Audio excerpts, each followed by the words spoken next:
everyone, it's 9 p.m. sharp Greenwich time, and it's high time to say good morning, everyone. And this summer, we promised to you to make something really special and interesting, and here we are, welcoming you at study the University of East Anglia with global education. In the course of the webinar, you'll be able to meet Tracy Hun, Country Development Manager at the University of East Anglia, and Nilu Rashidova, who's also Country Development Manager at the University of East Anglia. And yes, you're seeing this really, we have two academics at time today. Dr. Nikolai Benechuk, a lecturer at School of Environmental Sciences at the University of East Anglia, and Dr. Matthew Alexander, lecturers in Energy Engineering at School of Mathematics at the University of East Anglia. And I'm also here, my name is Maria Shverkova, I'm Global Education Program Promotion Assistant, and we also have Alexander Gorbachev, our program finalist, who is happy to share his experience in getting admitted to the University of East Anglia. And at the end of the webinar, we'll have a Q&A section as always. You are happy and free to type in your questions in chat and Q&A section in course of the webinar and after every section of the webinar as well. So off we go. Tracy, could you please share your screen? Absolutely.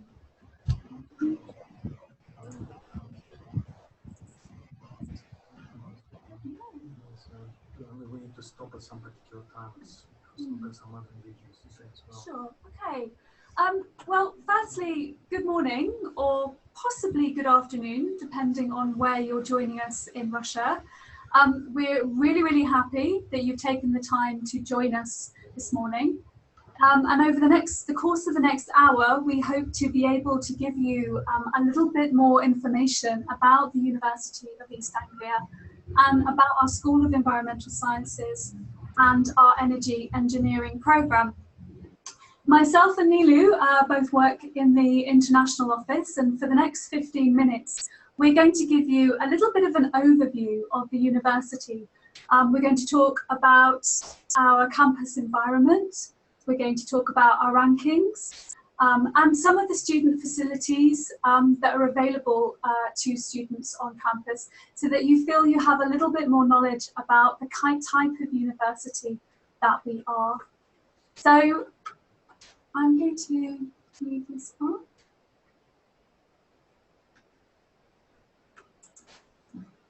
Just going to restart this just to make sure that it's working properly.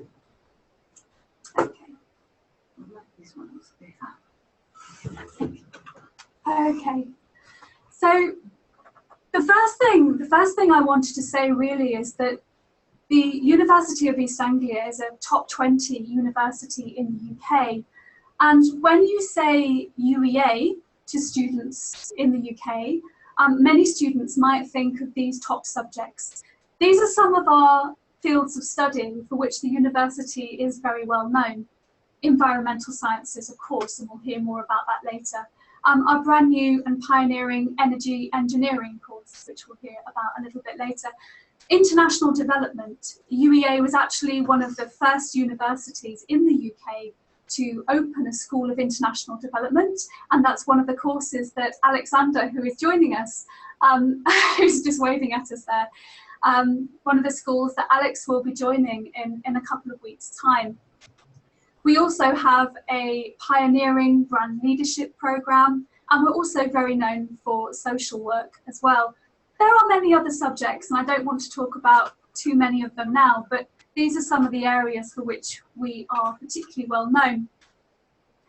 And when it comes to impact, what is the university's research agenda, and what are we doing in terms of our research impact and facing some of these kind of large problems that we have in the world? Well, some of our research agenda looks like rethinking society, facing environmental change, enriching cultures, healthy living and aging, digital futures, and securing food and water. So these are some of our kind of general themes, our general preoccupations when it comes to research. So I just wanted to give you a few big headline stats so you can get a sense of who we are and where we are in the world. Well, we are a top 20 university in the UK, and that also places us as top 1% in the world in the Times Higher Education World Rankings. We are currently ranked 18th in the UK, but as you will find out from my colleagues a little bit later, some of our individual subject rankings are much, much higher. Now, this is an interesting one because it might be that you are not familiar with the city of Norwich. Actually, Norwich is my home city. I think I'm the only one sitting in here that can say that, I think. Yeah. But Norwich is actually my home city. It's where I'm from, and it's a very, very beautiful city, and I'll talk a little bit about that in just a moment. But what most people don't actually realise is that we're actually a top location for high-sited research in the UK. So after Oxford and Cambridge, and London, Norwich is the fourth most cited place for research in the UK. And that's because just next door to our university campus, we have the Norwich Research Park, which is home to over 11,000 researchers in many, many different areas. So hopefully that's a little statistic that shows you that Norwich actually it really is a place for highly cited and world-leading research. And I think this was the 2014 ref, which isn't on there, but we were actually placed 10th in the UK on the quality of our research. So a little bit about the size of our campus. Well, UEA is actually home to 11,000 undergraduate students. We have approximately 4,000 postgraduate students and an international community of around 3,500. And of those, I think we have somewhere in the region of around 60 to 70 Russian students. That changes every year, but around 60 to 70 Russian students. Obviously, we're going to be talking about science today, but I wanted to give you a little bit of an overview of all of the subjects that we do at university, because all of these different students that are studying here actually add and enrich the kind of campus life and experience that you will have if you choose to come to UEA. So we actually have 4 faculties here. Obviously, we have our science faculty, but we also have arts and humanities, medicine and health sciences, and social sciences. Now, one of the key words for UEA is interdisciplinarity. Very long word, but essentially what it means is that we have always encouraged and promoted the sharing of knowledge across our schools and across our faculties. So just because you choose to study perhaps something in the realm of science doesn't mean that that's not relatable to other fields and other faculties. And I think that's a very important point to keep in mind, depending on what it is that you want to study in the future. So I want to tell you a little bit about university life. Now, Nilu and I are both actually students. We are graduates from UEA. So I studied here, well, I'm not going to tell you the date because it was a long time ago, but I did a master's here in culture and communication, and Nilu? I did international development and international relations. So not only do we work for the university, but we are also graduates too. So we do have lots of experience and knowledge of being a student here at UEA as well. I think it's very hard not to be impressed by the university campus. We are extremely lucky to have 360 acres of parkland on which the university is built. So we have a lot of space available to those students. You can see in the shot there, just in the foreground of the picture is the main part of the campus. And if you remember, I said that we also have the Norwich Research Park. If you look slightly to the top of the photograph, you will see there the Institute of Food Research, the Edith Cavell building, and also the Norfolk of Norwich University Hospital. All of these institutes make up the Norwich Research Park, of which the university is a part. Within our campus, we have over 4,000 student accommodation rooms. We have substantial rooms for seminar rooms, lecture rooms. We have a library and lecture theatre block in the centre of our campus. We have many shops and cafes. Probably one of my favourite things, which we'll talk about in a little while, is our sports park, which you can see just to the right of the photograph there. It's actually one of the largest sports parks in the UK. And I think actually since the gymnastics studio was built, it's actually now the largest indoor sports park in the UK. So we are very lucky to have that facility on our campus. We also have a drama studio, which is wonderful. We have a fantastic student union. We have a centre where students are able to go if they need more English language support, our Into Centre. We have medical centre, laundrettes, supermarket, bank. Everything is very convenient. And I think that's one of the reasons that students really like UEA and enjoy studying here. I think convenience is obviously very important to students, and I think that's what they find here. So I'm going to talk about these things just in a little bit more detail. So coming to university is as much about meeting people and developing socially as it is about your academic study. And I think UEA is really able to support students in their extracurricular life as well as their academic life.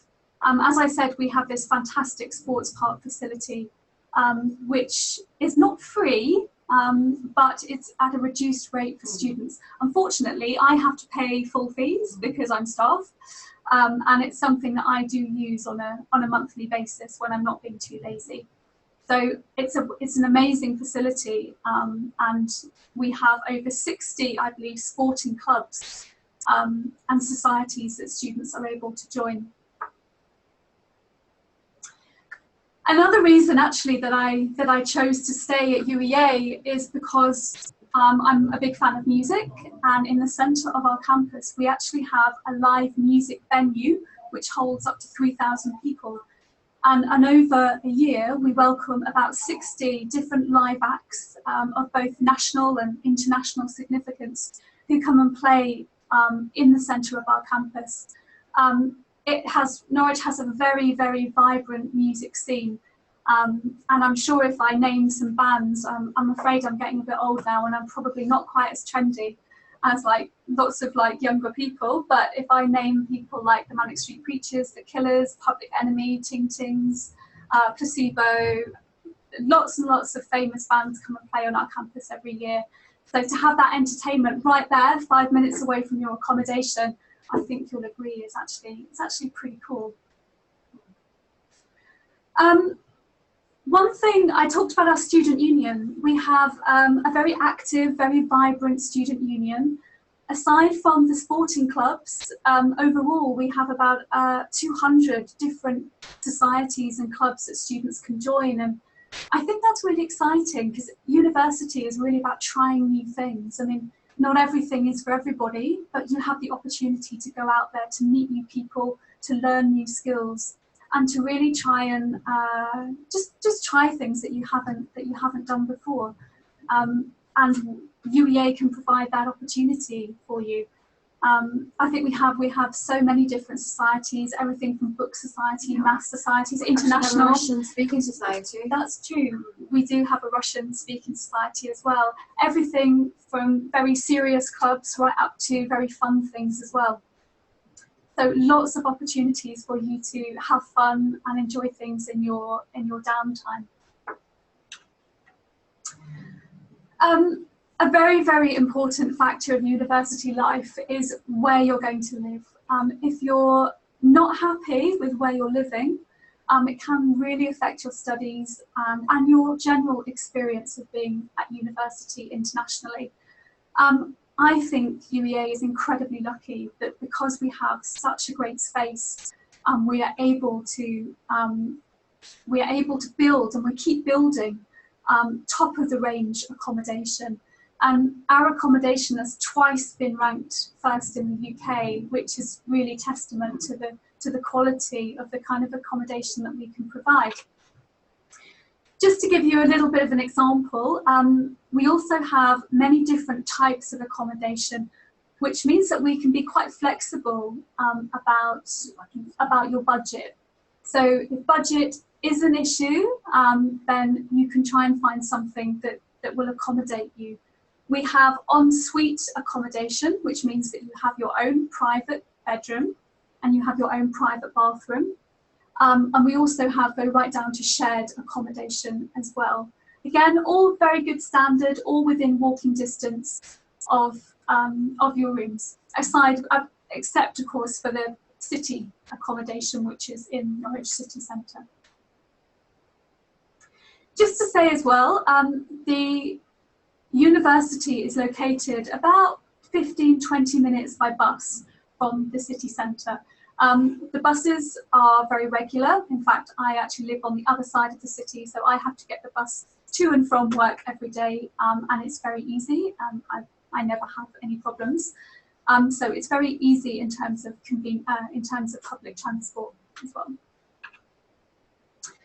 And I just wanted to give you a little bit of a flavour of what Norwich is like. I can completely understand the anxiety when you're travelling from your home country to a completely new country. And one of the reasons that I enjoy doing this job so much is that I get to promote my city of Norwich. I'm very proud of my city because I think it's a really great place to welcome international students. Firstly, it's a small city by UK standards. It's a sort of small to medium-sized city, so it's certainly not the size of Moscow, let's say, for example. But what I like about Norwich is I like its convenience. You know, it's very walkable.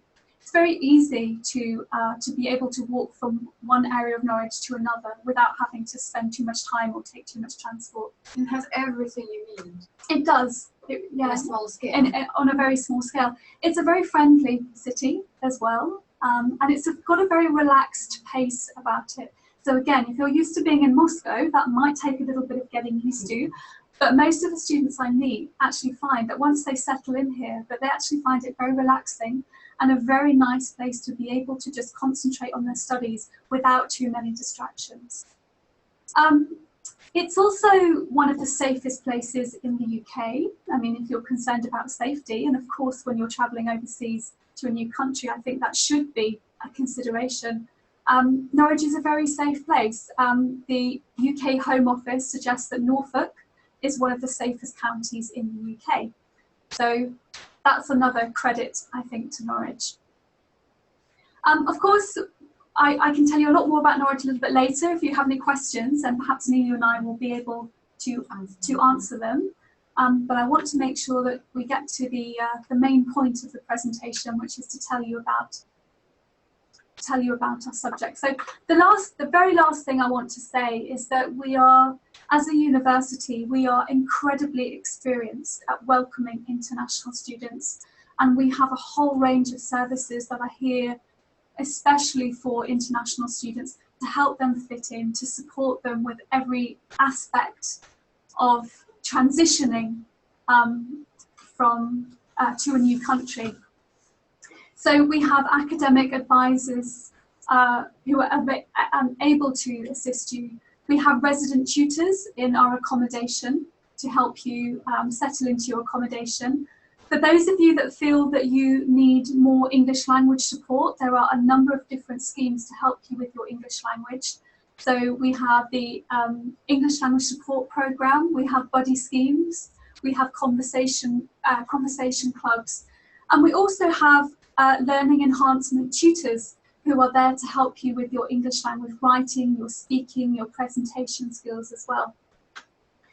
And a very important point is that when you come to study in the UK, many international students will find that the expectations will be much different from how it was back in their home country in terms of how we write academic essays, what we expect from you academically. And just because you might find that in your home country you've been an outstanding student, many students find that when they come to the UK to study, that they struggle with some of the conventions that we have here that's different back home. Now, we actually have people that can help you to adapt to our system and explain how that works. So even though you might feel very confident in your English, there are still other factors, you know, and other areas where you might need assistance. We also have a very good careers facility on campus. Of course, when you come here, it's all about helping you to get a job. And I know that with the global education program, you know, you will have access to their services and organizations that they work with. But if you want help from our careers counselors on CV, on CV skills, on improving your ability to promote yourself, then we have people that can help you to do that. And any entrepreneurial students might be very happy to see that we also have a fantastic building called the Enterprise Centre, where we actually assist students with new business ideas and startup companies as well. So I think the last thing I wanted to say is just that if you want to speak to another Russian student who's studying here, obviously we have Alexander who'll be joining us very shortly, but we also have Oksana, who is our current Russian student ambassador, who's in year 2 of an actuarial sciences degree. She has an email address, russianstudents@uea.ac.uk, and she'll be very happy to answer your questions about life as a Russian student here. I think that's everything that I want to say for now. So I'm going to hand over to Nikolai, who's going to talk to us a little bit about environmental sciences. Hello everyone, just want to give you a bit of a background about myself so you know who I am and what I do here. I'm originally from Moscow and I graduated from Moscow State University in geology, and then I did a PhD in the US, also in geosciences, and I've been teaching it, well, first doing research and doing some teaching afterwards for about 7 years at UEA right now. Environmental sciences, so that's the school, and also I want to mention that there are a couple of terms you might not be familiar, or they might sound familiar to you being a Russian speaker, but they mean something different in English. So if you have any problems, I'll try to point you towards probably the right terminology understanding. For example, courses, modules, and so forth. Right, so School of Environmental Sciences was established in 1967, so it's relatively young, but it's unique in its interdisciplinarity. In other words, we do a lot of subject material or subjects. We cover subjects not only in science, but also social aspects, political aspects of climate change. So there are a lot of aspects which have to do with environmental science in general. And I'll give you a bit more detail when we talk about specific courses. A bit statistics, we have about 60 faculty members. So these are academics with various levels of expertise. We have approximately 60 researchers. These are people doing just research, no teaching, just focusing on laboratory work and some specific projects. We have about 40 support staff. This means technicians, people supporting different types of modules, courses, and then also technical expertise.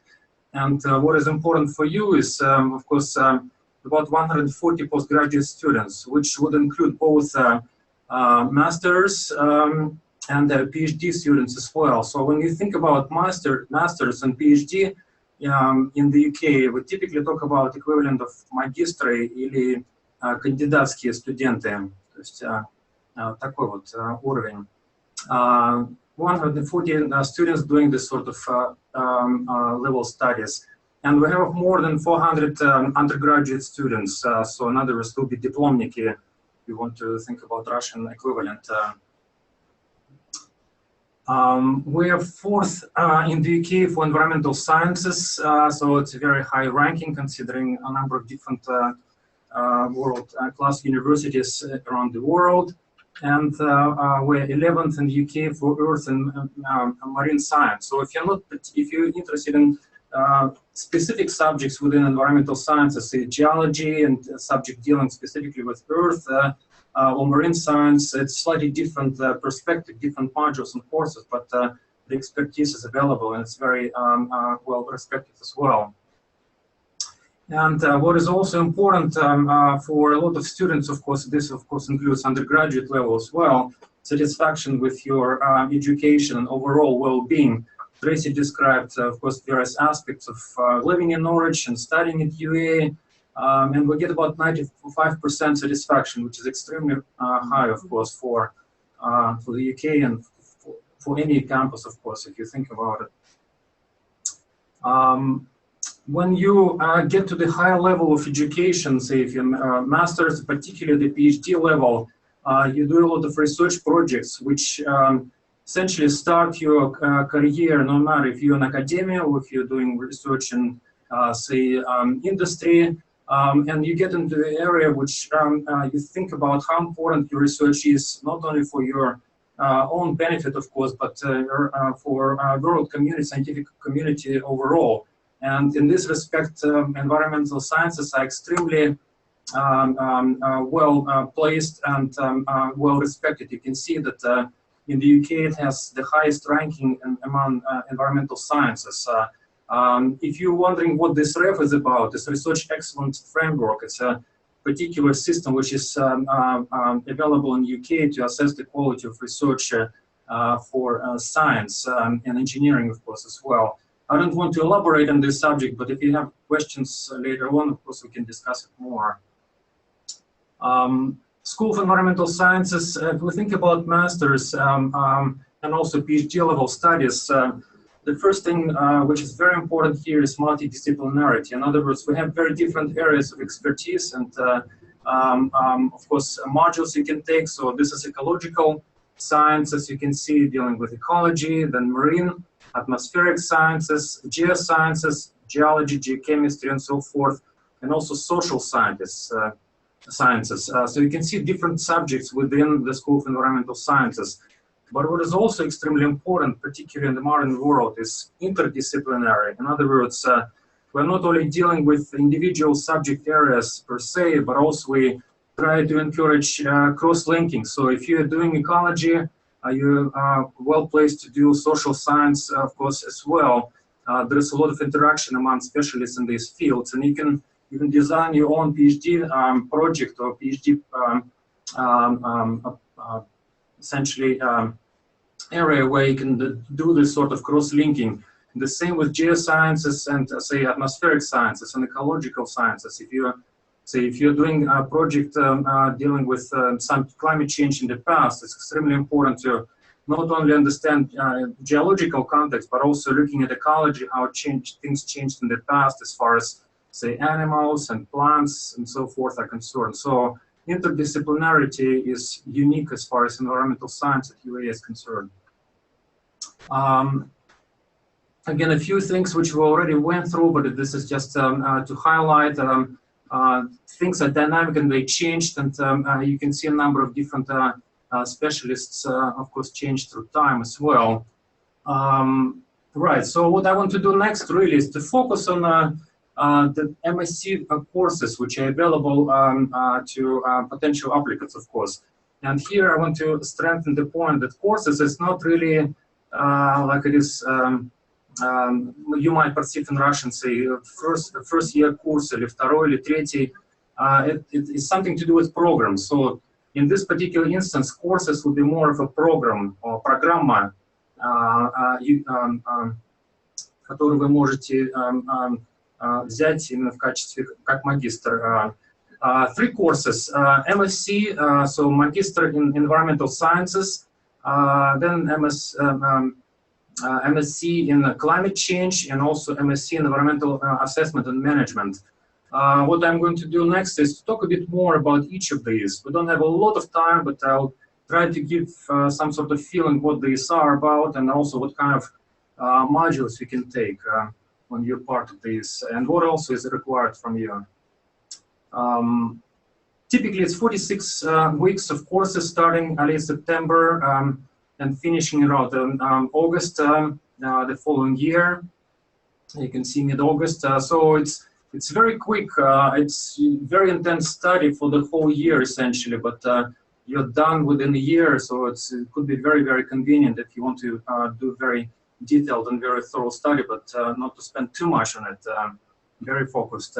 You get about 180 credits, and these credits include a number of different aspects. You have about 60 credits for research project.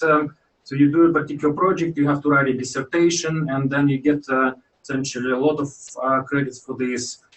Then you have credits for research skills and project proposal, and then modules, of course. So this would be, in Russian, you would think, different различные курсы, которые можно взять.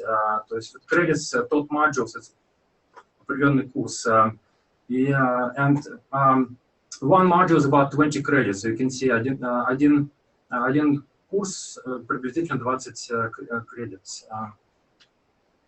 Top modules, it's a combination of different, of course, things you're going to do. First of all, lectures, of course, extremely important. This is where you get the theory.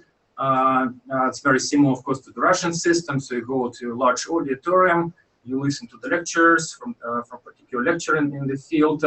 Then you have seminars. It will be more focused. You can do practicals. You can do various other types of seminars, depending on the subject.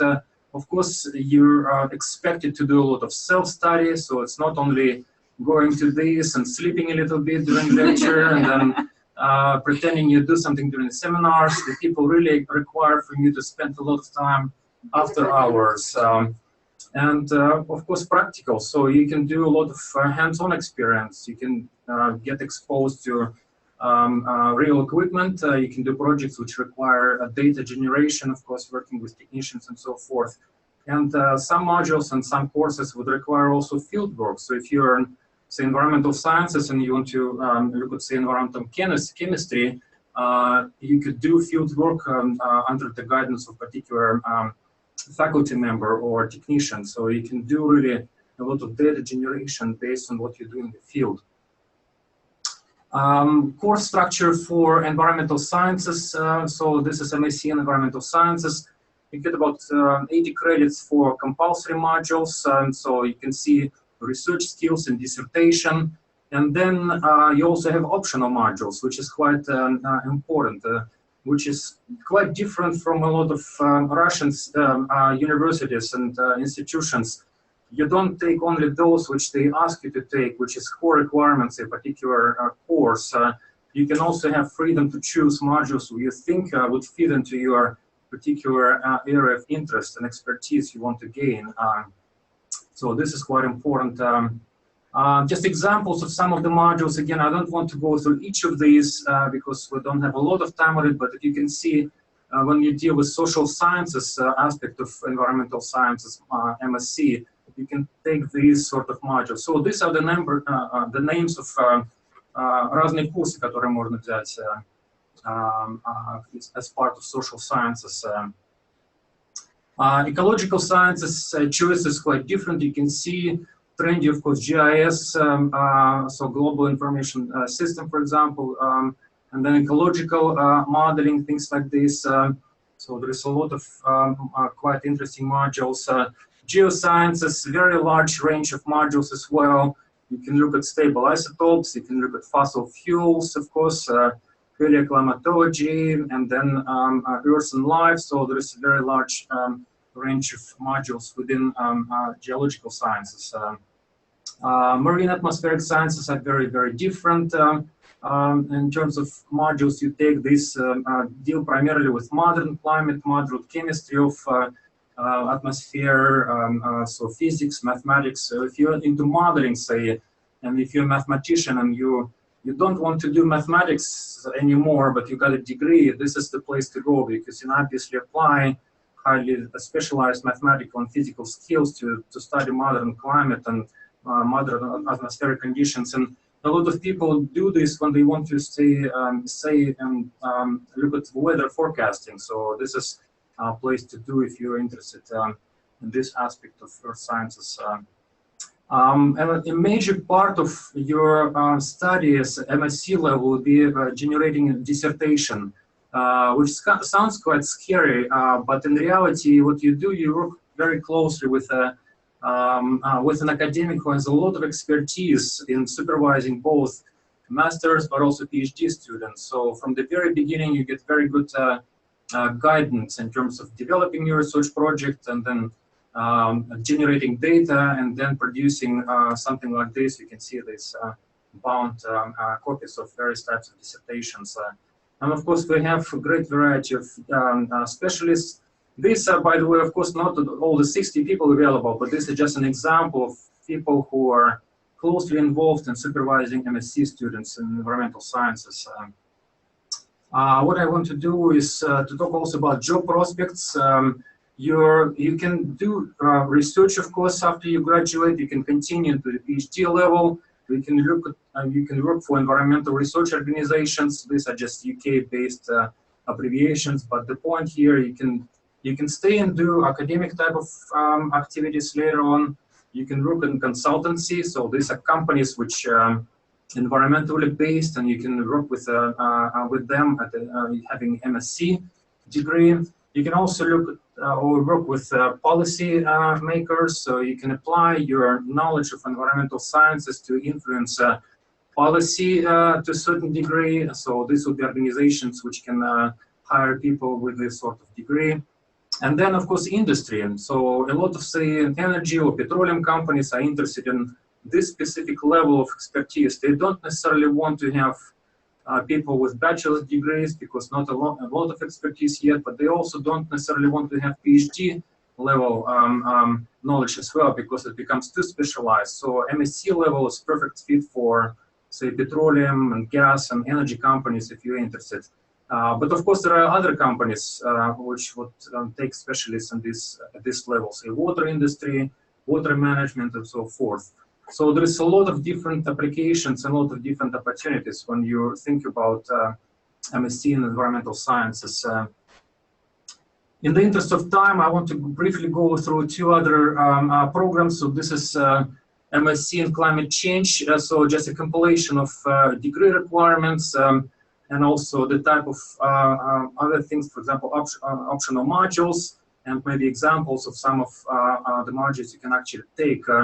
Again, if you have questions and want to know a bit more about the level of detail I described in the previous course, of course, by all means, contact me. We can talk about this and discuss it further.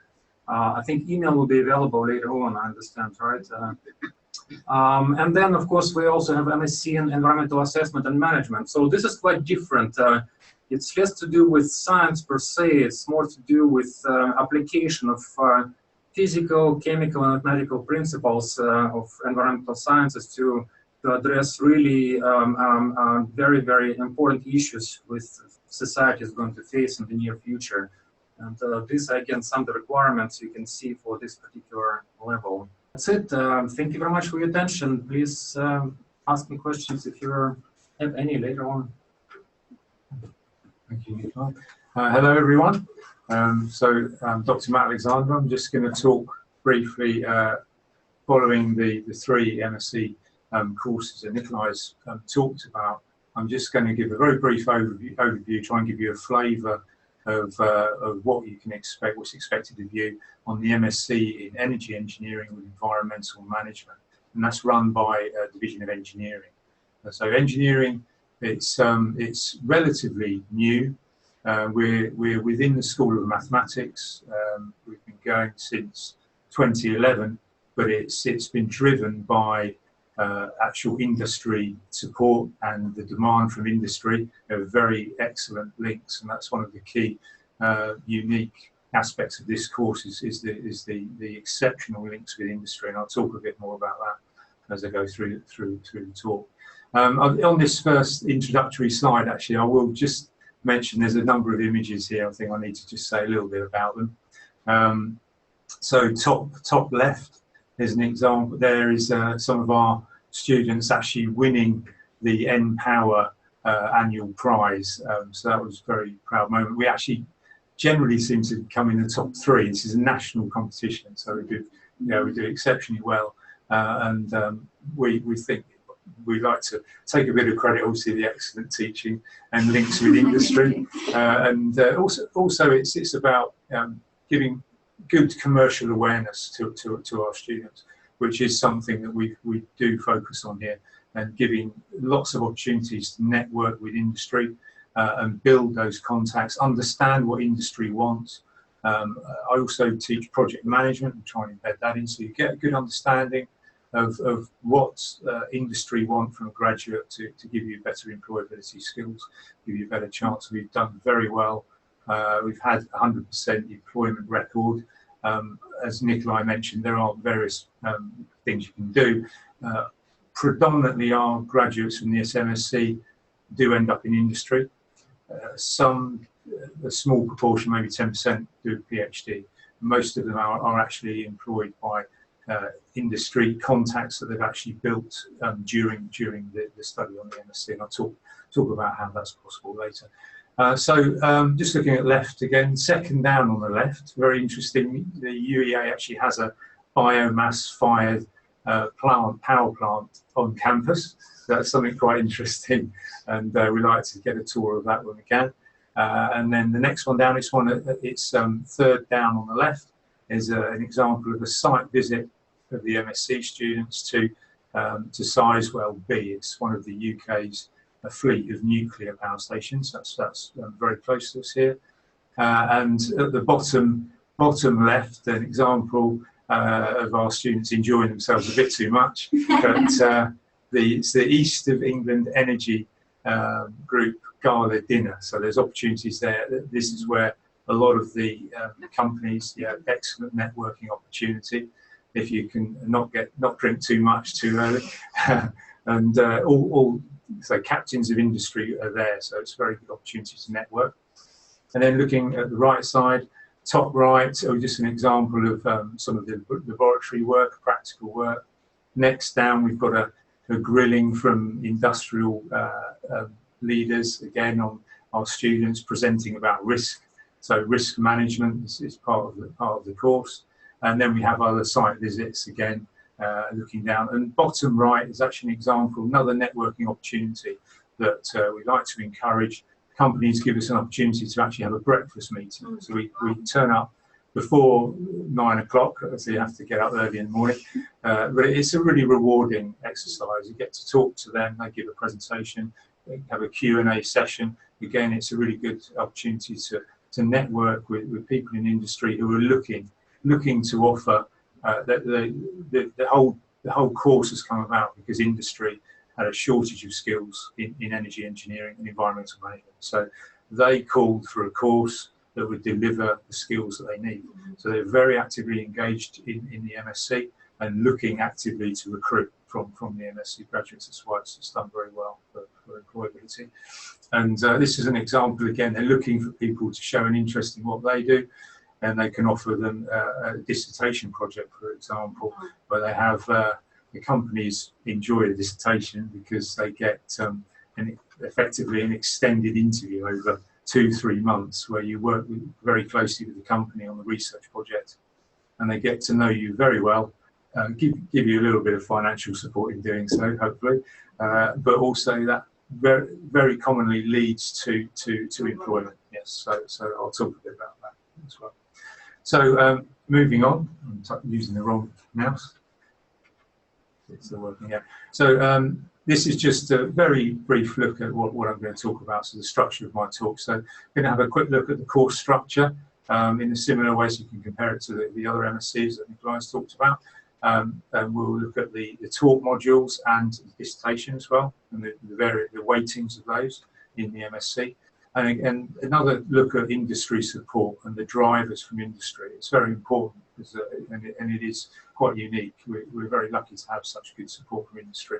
We'll talk a bit more about that. Then I'll just look at some aspects of our teaching, so what you can expect when you come here, how you're going to learn, and what you're going to experience on the program. And also entrance requirements, which I don't think I'm going to talk about in too much detail. Sorry. Yeah, so now to just look at the some more details about the different modules and what's expected. So the first part, the top part of the table, you have the core modules. So these are compulsory.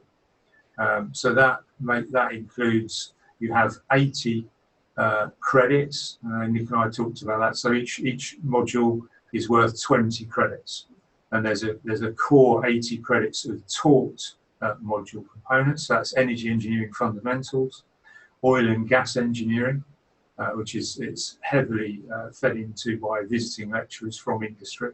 So a very interesting course. And you have electrical energy generation, distribution and storage.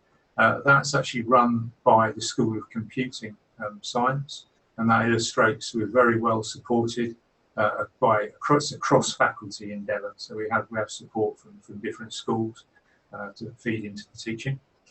And wind energy engineering, so that's within the School of Maths. And the dissertation, the energy engineering dissertation, is actually worth 60 credits. So that's similarly with the MSCs run by the School of Environmental Sciences. It's a very large component of the course. So that's where you get a chance to actually do your own research project. We like to base students in industry if that's of interest to them. In some cases, I've had 2 dissertation students this year where I've given them the opportunity to do some leading edge research in the laboratory as well. So we can offer, we have staff looking at leading edge research projects. We can involve you in that, and I've got a student, a graduate now looking to do a PhD with me. So it depends on your interests, but if you're looking for employment, then we will put you with an industrial focused placement, but we can offer research as well, more focused leading edge research projects also. And so that's the core modules at the top, and then you also have a choice. You can choose 40 credits of optional modules, and you'll see there the green, highlighted green, are modules that are run by the School of Environmental Sciences. You see the crossover and the links with other schools, and they're part of, Nikolai's already mentioned those modules as well. So you'll be mixing with other students in other programs as well. And we have wave, tidal and hydro, should be energy engineering there, sorry about the typo, and topics in energy engineering, which is another example where you can focus on a topic that you want to explore in more depth, something of interest to you, and we can offer that so you can focus in more detail. Applications programming is led by the School of Computing Science, and Energy Futures looks at more renewable emerging technologies that aren't included in wave, tidal and hydro or wind. So we look at the other renewable technologies. So you have a choice of 40 credits, and that all adds up to a total of 180 credits that you're required to pass on the course. Okay, and I'll talk a little bit more in more detail about each of those, and time permitting, I think we might be running out of time, so I can answer, obviously more happy to answer questions in more detail on any of those modules later on. So the next slide, again, is just to highlight our links with number of high-profile industry companies here. Some of them I think you will have heard of. For instance, Shell, so a very large company, and international companies. We have Perenco, so they're a mixture here. We've got major supply-side companies, Shell, Perenco, and also N-Power, you might have also heard of. And then we also have links with a number of oil and gas supply chain companies, and these include Aquaterra Energy, Seajax, James Fisher. Seajax are a very interesting company. I'll have a slide showing one of their vessels later, but they have the huge, immense vessels that can jack themselves up out of the water for installing wind turbines offshore. And we're lucky here in UEA, sorry, in East Anglia, I should say. We've got, I think, 2 of the world's largest offshore wind farms. So we're actually leading the world in offshore wind power. So that's something that not everyone knows, even in Norfolk, I'm sure. But we're a world leader in offshore wind power. We also have extensive solar wind farms popping up, although they're emerging very rapidly in the area. And we've also got links to biomass, power stations, nuclear as well. So we have a lot of, it's an energy hub, East Anglia, for the UK. So that's where all the links with industry come from. Okay, so just to give you a flavour there, we have a large number of companies that feed into teaching as well as offering placement opportunities and hopefully employment opportunities for after you graduate. And just looking at some site visits in more detail. So the image number 1, you've seen that one already, it's visiting Sizewell Nuclear Power Station. Number 2, we've got Bacton gas plant. It's actually brings in 25% of the gas to the UK through a site on the north coast of Norfolk. So it's very important for the UK in delivering gas. That's a very interesting site to visit. And this image number 3 is the jack-up vessel. And I think that doesn't really show it in its full glory. You don't quite appreciate how huge this vessel is. It's called Leviathan for a very good reason. It's absolutely immense. And the turbine blades now are approaching, I think, 80 metres or nearly 100. They're absolutely huge. So the vessel's actually got to carry them as well as a lot of other equipment. That's why the size is enormous. And we're very lucky. It's a very successful business at the moment. They hire these vessels out for, I think it's £1 million a day. Oh, wow. So they're, really good business. they're understandably hardly ever inshore because they're obviously making the most of it. But when they are, we take the opportunity to go and visit the vessel. It's a very interesting experience to actually see the enormity of these wind turbine blades and the support vessels that are associated with installations. It's a really great experience. And number 4 there is an example of one of the power stations in the region visiting, and also an example of a visit to a biomass renewable power plant as well. Okay, so we have a varied site visit that we like to involve you in as many as we can each year.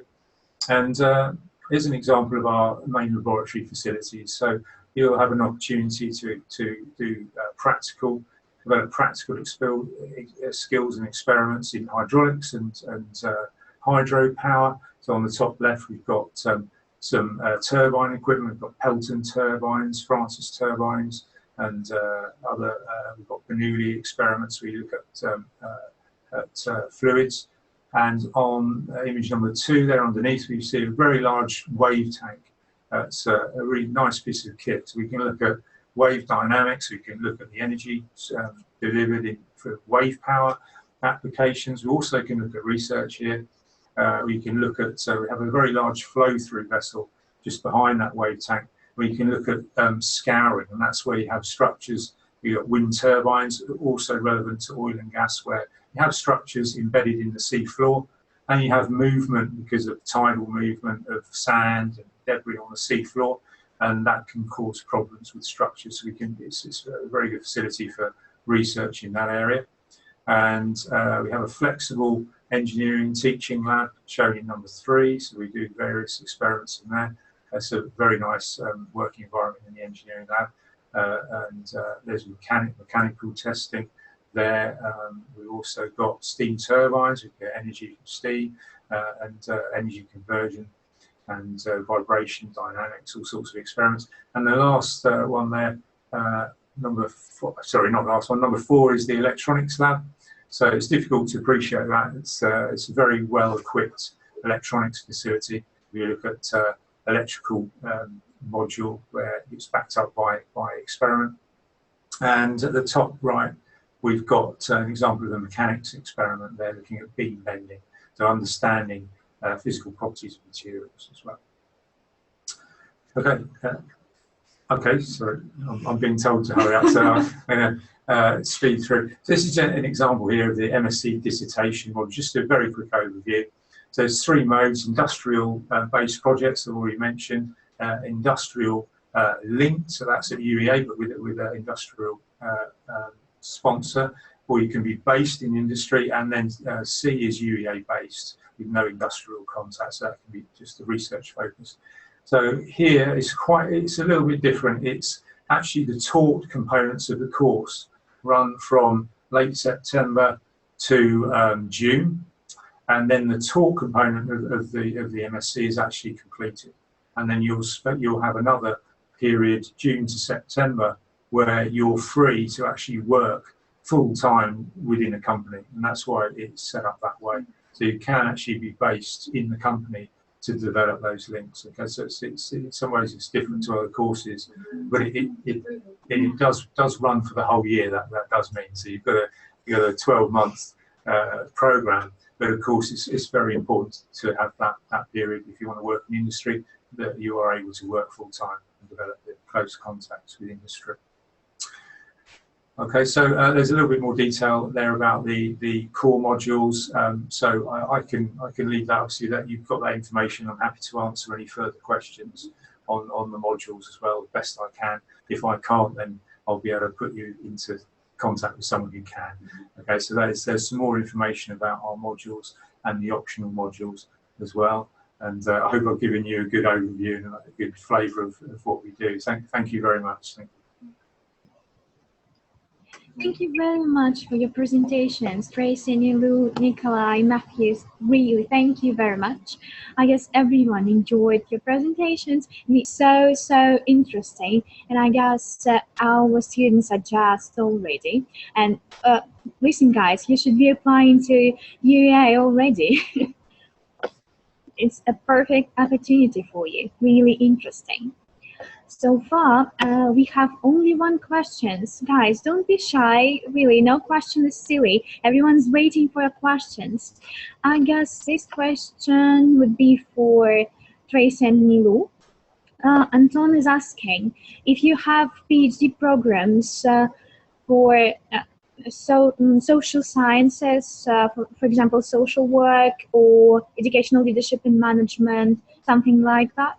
Okay, in social sector management.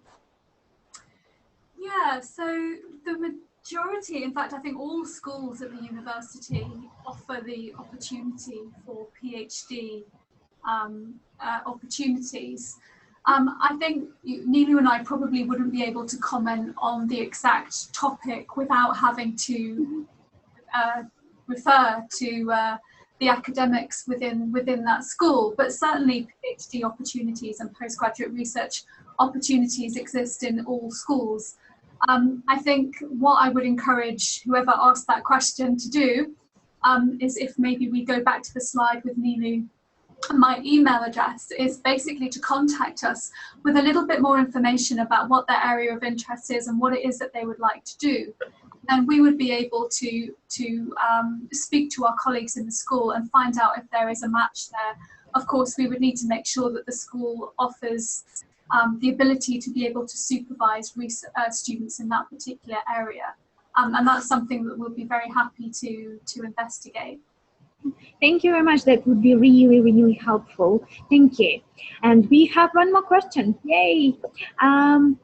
This question is for the academics, finally. What level of mathematics is required for the entrance to the UEA? It depends on the program. I think, first of all, MSc or PhD, and then also depends on the course, yeah, engineering or say social sciences within ENF. So, what is the subject area which is of interest? Joanna, could you please type in your subject area of interest, please? Yeah. Engineering. I'm not involved in admissions, so this is more. I can answer that in more detail.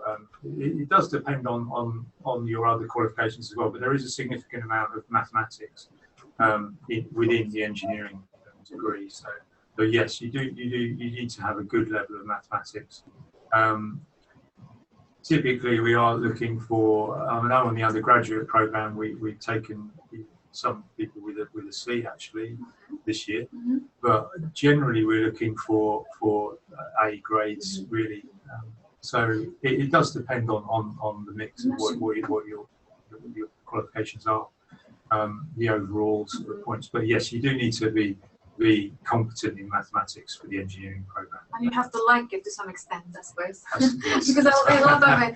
Yes. I think Dr. Matthew had mentioned earlier that mathematics is a part of it, but we require 2-1 degree, which is equivalent to a sort of GPA of 4 and above, 4 in Russian sort of equivalency. And I guess we don't pay attention only for the mathematics subject per se. We look at the whole. Hence, the question is, the person who's applying for engineering course, or an engineering course in particular, has to have the interest for maths naturally in order to be able to cope, enjoy the course. I think that's it. For environmental sciences, maybe a bit different. Yeah, I mean, I'm just looking at our entry requirements just to remind myself of what it is. And we would need your undergraduate degree to include a significant amount of mathematical content. And I think probably what would happen if you wanted to submit an application to us, that would probably go to our admissions department and then on to the academic who is making the decision. And they would be able to evaluate how much maths you've done in your undergraduate degree and whether that would be enough for you to be able to cope with the content of the course. And one thing I would add there is that we have taken some students that have then found the maths a little too challenging, and we've been able to offer them support in bringing their skills up. So, you know, I think it's yes, you need to be competent in mathematics, but if it's not your strongest point, it doesn't mean we wouldn't offer a place. It depends on your other skills, and we can offer support because we're within the School of Mathematics. So we're very lucky. There's a lot of academics there. They offer drop-in sessions. They offer extra tutorial support. There's ways to actually improve your maths outside of the taught module. So if you feel it's necessary, then it's common for students to actually take those opportunities as well to make sure that their mathematics is up to the necessary level. So. Yeah, no, I think I need to add that there is a professor in mathematics from Russia, and if you have any specific questions about the requirements, the background, which is required, he might possibly also answer your questions because he knows a lot more about the level of education and mathematics in Russia in general versus what it is right now versus what UAE would require, say, for a degree in engineering as well. I think, Masha, you will upload this presentation for the students to be able to. Sure. Yeah. Then I was just looking at Жанна, maybe have a chance to email us, and we'll give you more sort of detailed answer regarding the math question. But I think Tracy will reply to your second question regarding the weather. Yeah, somebody's asking about the weather conditions in winter.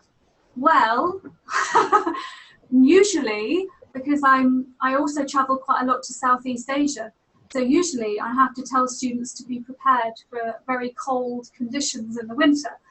But as I'm speaking to Russian students, I get the feeling I probably don't need to say that. You know, the weather in the UK is very moderate compared to in Russia. Our summers are warm, but they're definitely not hot. I mean, I have a comment 25 degrees, I think we reach generally. I had one comment from a Russian student. I said, how do you find the weather in winter? He said, it's like tropical for us. Because in Russia it's -20 at the moment. So, and it wasn't even 0 at that time. So for Russian perspective, it will be considered as very mild, maybe a bit windy, sometimes wet, but hardly any snow. But you don't have to bring your really warm clothes at all. Maybe it's your autumn clothes would be sufficient. Yeah, and if you think about time of the year, if you think about comparing it with Moscow, it's something like you're getting in October and never get out of it until until maybe late April, and that's it. Yeah, so it's October through April. It's pretty much the same weather. Yeah. Thank you. Guys, we're still waiting for your questions. Please type them in. And in the meantime, while we're waiting for questions, I'm just thinking mean, actually, Maria, it also might be nice to have a few words from Alexander. Yes, Just sure. Okay. his experience about applying for the program and why he decided to choose UEA. Okay. Alexander, the floor is all yours then. Thank you. Okay. I suppose to speak Russian because the main auditory is Russian. Okay, I hope it's not a problem. That's fine, Alex. Yeah. Окей. Всем добрый день. Для начала я, наверное, расскажу, почему я выбрал учебу в Великобритании, а потом уже сконцентрируюсь, почему я выбрал данный университет, университет Восточной Англии. Если немного говорить о моем образовательном бэкграунде, то я уже получил степень специалиста в России в области экологии, и также защитил кандидатскую диссертацию, вот тоже в области экологии, хотя я кандидат биологических наук. Для меня следующий шаг, почему я решил продолжить свое обучение, в частности, получить степень магистра, потому что я столкнулся с тем, что для моего дальнейшего развития мне не хватало определенных знаний. И я узнал о такой замечательной программе, как глобальное образование, что она дает возможность получить степень за рубежом. Вторую кандидатскую я, наверное, не пережил бы, поэтому решил, что степень магистра — это самое то, что мне сейчас нужно. Я рассматривал несколько вариантов в плане стран. Я рассматривал Соединенные Штаты, Великобританию и континентальную Европу. Какие преимущества Великобритании, на мой взгляд? Первое преимущество — это то, что обучение по большинству программ длится год, а не 2, как для многих магистерских программ в Европе. Второе преимущество, если сравнивать с Америкой, то при поступлении в американские вузы там обязательно нужно сдавать ряд дополнительных экзаменов, помимо обязательного, ну, как в любой университет, который преподает на английском, тест по английскому, а также они требуют ряд экзаменов, там, ГМАТ или ГРЕ, в зависимости от той программы, на которую вы поступаете. Это лишнее время, трата времени, лишняя трата денег, и для меня, ну, я посчитал, что это, наверное, не самый оптимальный вариант. Поэтому я сконцентрировался на Великобритании или Европе. Почему сделал выбор в пользу Великобритании? Это обратно, потому что программа длится всего год, и за год я могу получить степень, что гораздо экономит мое время и позволяет мне гораздо быстрее приступить к работе и уже применять полученные знания на практике. Дополнительное преимущество британских вузов, так как изначально ты все-таки подаешь в несколько вузов свои заявки, и большинство европейских вузов, они взимают плату за подачу заявок, чего нет в большинстве британских вузов. Например, если вы подаете на любые программы в университете Восточной Англии, у вас не взимается никакая registration fee. То есть вы можете подать на 5 программ, в итоге выбрать одну. А если вы подаете где-то в Европе, то за каждую программу, в зависимости от страны, вы платите. Эта сумма не варьирует от порядка 8-10 тысяч. Вот. Понятно, если вы отказываетесь учиться по данной программе, то потом вам эти деньги никто не возвращает. Теперь, как дальше происходил мой отбор, когда я уже решил, что я хочу учиться в Великобритании. Я рассматривал несколько университетов, которые располагались в различных частях Британии. Конечно, наверное, первая мысль была: хочу учиться в Лондоне, вот, потому что я очень люблю этот город, очень мне нравится. Поэтому я подавал несколько лондонских вузов. Это был Королевский колледж Лондона, Royal Holloway и еще Birkbeck. 3 британских, получается, 3 лондонских вуза.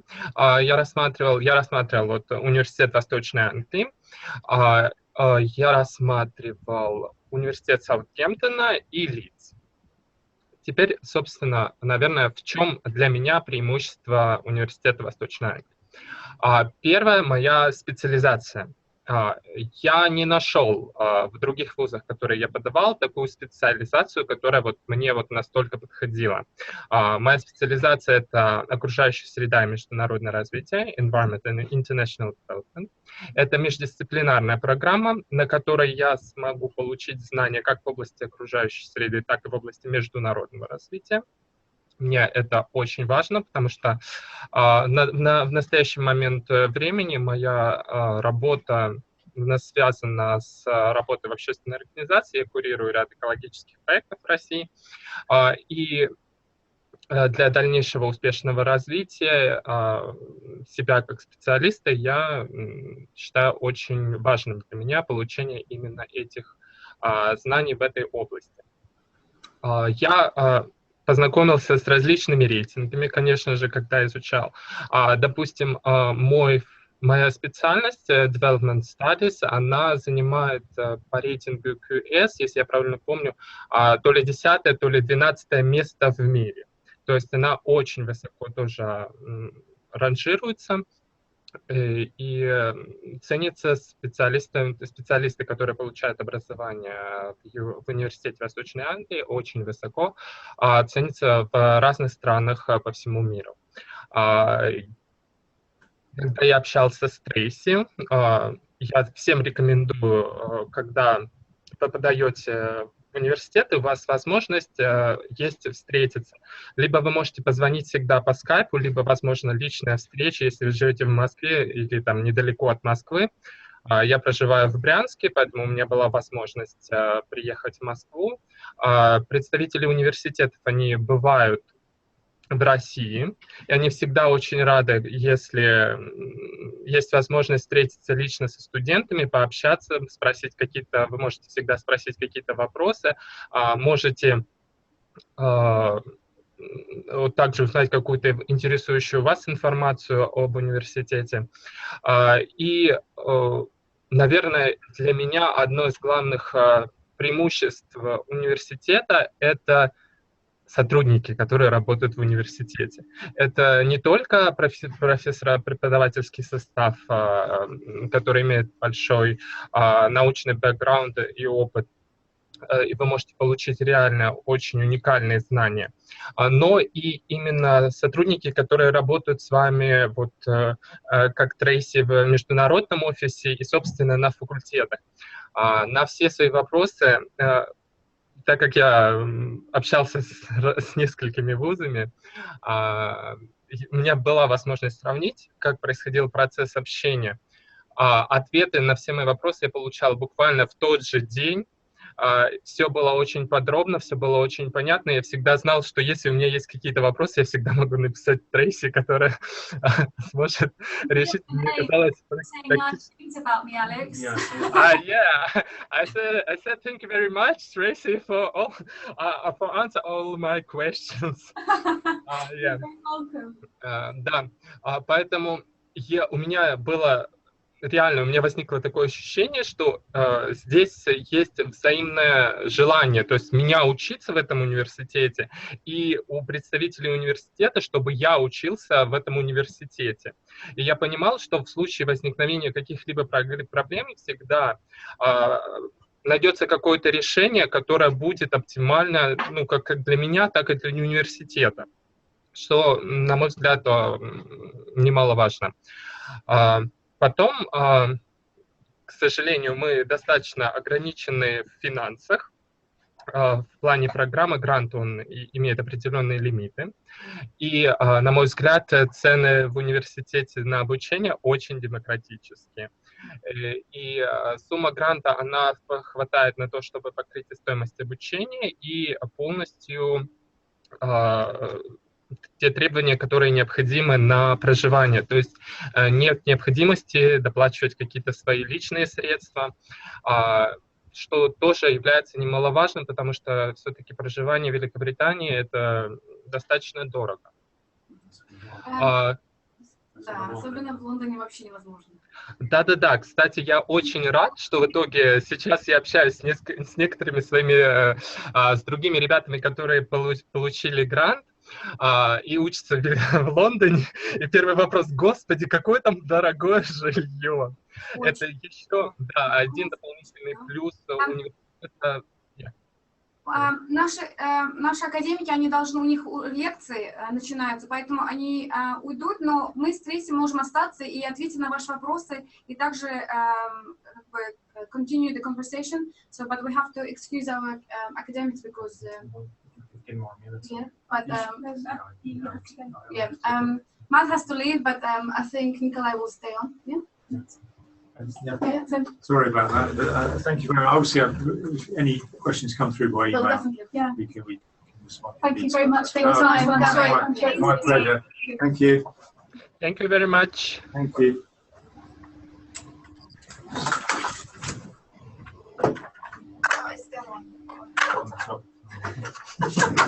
Thank you. Bye. Bye. We'll be in touch. Bye. sorry about this. I didn't mean to. Okay, continue. Sorry about this. Thank you. Thank you. Вот, что касается проживания. В университете для студентов, международных студентов, вам, если вы подаете заявку вовремя до определенного срока, вам университет обязуется предоставить проживание. То есть вам нет необходимости искать себе жилье. И изначально я подумывал что-то снимать, потому что мне казалось, что, зная по Лондону, что проживание в студенческом кампусе очень дорого, вот на данный момент это составляет около 800-900 где-то фунтов в месяц. То есть вы можете представить сумму. Вот, я думал, что аналогичная ситуация и в других городах. И когда я стал сравнивать цены на съемное жилье и на цены в кампусе, я понял, что гораздо выгоднее снимать что-то в кампусе, потому что, во-первых, есть очень разный разброс в плане жилья, то есть вы можете найти проживание по вашим деньгам, скажем так. То есть есть более дешевые, есть более дорогие варианты. Но в любом случае можно подобрать себе что-то подходящее. И, как уже было сказано, университет получал ежегодно, по-моему, получает какие-то награды за свои студенческие кампусы. Еще немаловажный фактор – это то, что университет ежегодно занимает ведущие места в рейтинге удовлетворенности студентов. Мне кажется, про это еще не говорили. Вот в этом году по последнему рейтингу он вошел в топ-3 по степени удовлетворенности студентов процессом обучения и знаний, которые получены были, и, соответственно, последующим трудоустройством. По этому показателю он даже обходит Оксфорд и Кембридж. Немаловажный, наверное, фактор также играет то, что университет Восточной Англии является одним из университетов, который тоже так как учеба в университете это не только, собственно, научная, наверное, какая-то и учебная работа, но и это какие-то другие activity. Вот. И университет Восточной Англии занимает вот по этим, существует еще дополнительный рейтинг среди вузов по различным деятельностям, то есть будь то это какая-то вот спортивная деятельность, какая-то там дискуссионная деятельность, то есть разные клубы существуют. И вот университет Восточной Англии, он входит в топ, наверное, 5 университетов, насколько я помню, в котором все области деятельности, они развиты на очень высоком уровне, то есть не все университеты могут этим похвастаться, в принципе. Как уже было сказано, для настоящего времени, наверное, очень важную роль играет проблема безопасности. Так вот, Норвич входит в 20-ку самых безопасных городов планеты, что тоже немаловажно. Сюда можно ехать спокойно и учиться. И ничего не бояться. Так. Я хотел добавить по поводу, перебиваю, по поводу расположения, потому что, говоря о Лондоне, если интересно вообще в самом большом городе находиться, также, например, ездить, обратно в Россию, Норвич тоже очень удобно расположен. Во-первых, всего это 1:50 на поезде от Лондона, то есть спокойно можно в один день туда-обратно съездить на субботу или на воскресенье. Но если также путешествовать, например, обратно лететь в Москву или в Санкт-Петербург, очень просто, потому что в Норвиче есть свой аэропорт. И поэтому не надо ехать в Хитроу, куда-нибудь там другие большие города. Можно прямо отсюда. Есть очень короткий полет, всего 30 минут, и в Амстердаме. Амстердам, Москва, прямой рейс. Немножко дороже, конечно, где-то порядка 300 фунтов, наверное, но, по крайней мере, если хочется быстро, и весь практически путь из Норриджа в Москву, Шереметьево он летает, где-то 6-7 часов, и все очень удобно. Я могу тоже добавить, я прилетаю напрямую в Норвич, как раз-таки я лечу КЛМ. Тоже я рассматривал варианты прилета в Лондон, либо прилет в Норвич, и посчитав все расходы, которые потребуются, оно, в принципе, выходит одинаково. А в плане времени вы можете сэкономить гораздо определенное количество часов. Плюс еще университет, он организует, если вы приезжаете в определенные дни, на свою программу у них есть служба Meet and Greet Service, где вас в аэропорту будут встречать такие же студенты, как и вы, будут с специальными значками Университета Восточной Англии, так что вы не заблудитесь, не потеряетесь, и которые вас сопроводят, собственно, в кампус. Надеемся, вы приезжаете 21 или 22, да? Вот именно. Да, я 21-го прилетаю, так что я уже в себе все забронировал. Заранее, молодец. Это все хорошо. Надеемся, мы скоро увидимся, уже немножко осталось. Да, я с нетерпением жду своего приезда и уже всячески готовлюсь, посматриваю, какие модули я буду изучать по своей программе. У меня, наверное, вот процесс выбора программы в Университете Восточной Англии, он был достаточно такой сложный, потому что я сидел, выбирал, во-первых, я метался между двумя факультетами. Это факультет окружающей среды и, собственно, вот development. И я думал, какую же программу мне выбрать? Они все такие хорошие, все такие прекрасные, я хочу учиться и там, и там. Я сама же училась в International Development, и я могу вам сказать, что у вас есть такая привилегия, когда вы приедете, вы можете посидеть во всех модулях, которые вас интересуют, и потом выбрать тот модуль, который вы хотите. Так что вы сейчас не торопитесь, когда вы приедете, вы можете просто посидеть, поговорить с академиками, и потом выбрать себе свой модуль. Всего неделю, да? Всего ли, да, неделю, и вы можете попробовать это все. А в данный момент я знаю, потому что у меня тоже такая же проблема была, но я потом выбрала, потому что я просто побывала в разных лекциях, и мне понравился именно или академик, или вот этот предмет, и могла выбрать. И это занимает где-то неделю, и все. Но вам надо просто шорт-лист. Модуль, который вас интересует. Ага. Вот, и, наверное, я еще как-то не совсем не сказал по поводу моего опыта поступления, то есть как происходил процесс. Наверное, это для русских людей самое страшное. Это когда звучит, что «ой, надо поступить в зарубежный вуз, да еще поступить как-то самому». Это все так непонятно, как-то какие-то там, наверное, будут немыслимые вступительные экзамены. Но на самом деле процесс поступления, он очень демократичный, на мой взгляд. И подвластен любому человеку. Единственное, что нужно достаточно основательно подойти к процессу подготовки, потому что самый сложный процесс — это, наверное, написание эссе. У вас будет несколько вопросов, по которым вы должны дать достаточно такие развернутые ответы, то есть рассказать о вашем там прошлом опыте, почему вы выбрали там, хотите учиться по данной профессии, какие, может быть, у вас планы на будущее, кем вы себя видите там через какой-то промежуток времени.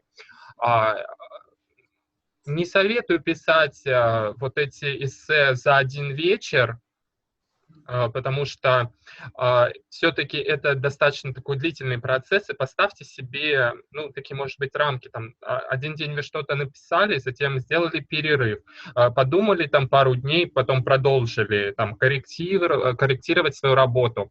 У меня, наверное, процесс подготовки написания эссе, он занял порядка месяца. Вот. Ну, я остался доволен своим результатом и так уверенно отправил все документы, которые я подготовил. Наверное, вот из того дополнительного, может быть, что такое самое сложное и самое такое вот волнительное, это был процесс сдачи экзамена по английскому. Я сдавал IELTS, сдавал в первый раз, сразу же сдал на нужные баллы, чем очень рад. Ну, наверное, да, может быть, вот это такой волнительный момент. И еще какое дополнительное преимущество британских университетов, это то, что вы можете подавать ваши документы. Допустим, и когда я подавал документы в университет Восточной Англии, это был, наверное, октябрь или начало ноября, вот, у меня еще не было, я еще не сдал экзамен по английскому, я сдавал его только в апреле в следующем году. Вот. Но университет позволяет вам подать ваши документы заранее, и вы получаете conditional offer от университета, и при выполнении которых вот этих требований вы потом получаете, соответственно, unconditional offer. То есть вы можете, не имея теста по английскому, результаты теста по английскому, уже знать, что в случае, если вы сдадите английский на нужные баллы, вы будете зачислены в ряды университетов, студентов университета, что, на мой взгляд, очень удобно, и вы можете заранее как-то планировать свои планы на будущее.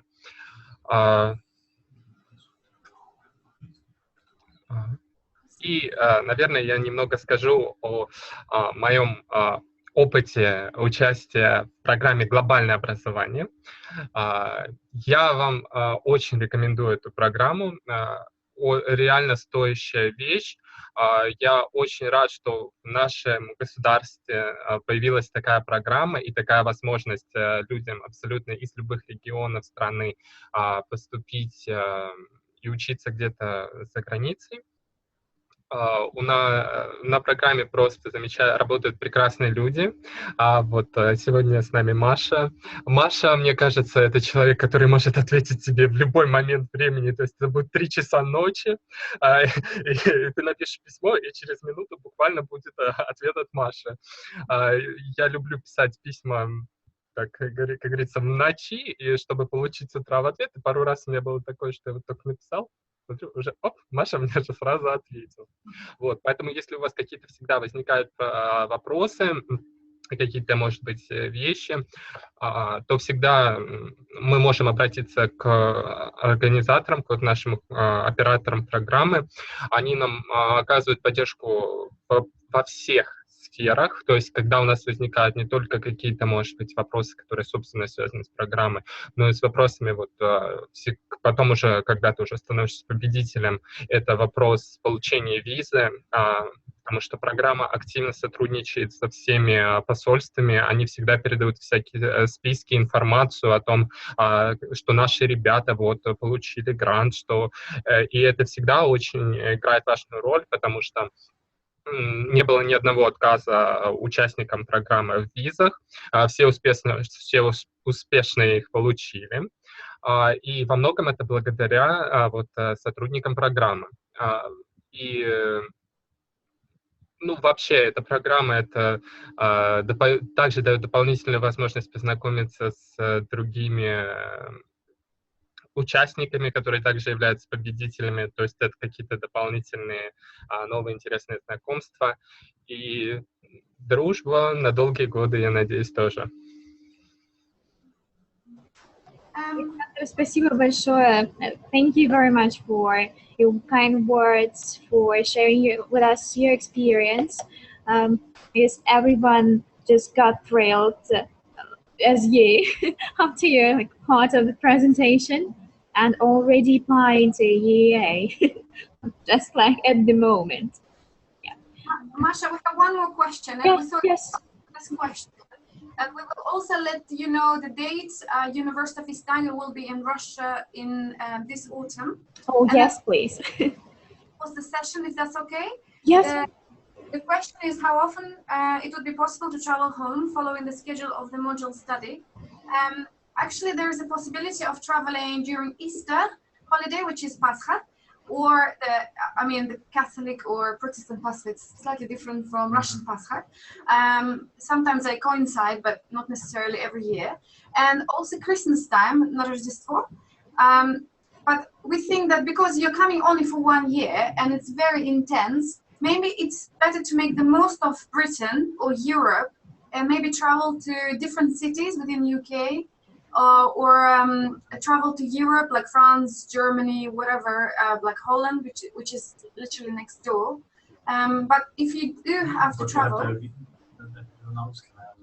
По поводу путешествий в Европу, надо представлять, что виза нужна будет отдельная. То есть, наверное, вы все знаете, что в Великобритании нужна отдельная виза. То есть, если есть виза в Великобритании, совсем не значит, что можно будет без проблем путешествовать в Европу. Даже перелететь в Голландию, например, там день провести, надо будет отдельная виза. Поэтому, да, действительно, домой возвращаться будет проще, как ни странно, чем просто перелететь 30 минут в Амстердам и там день провести.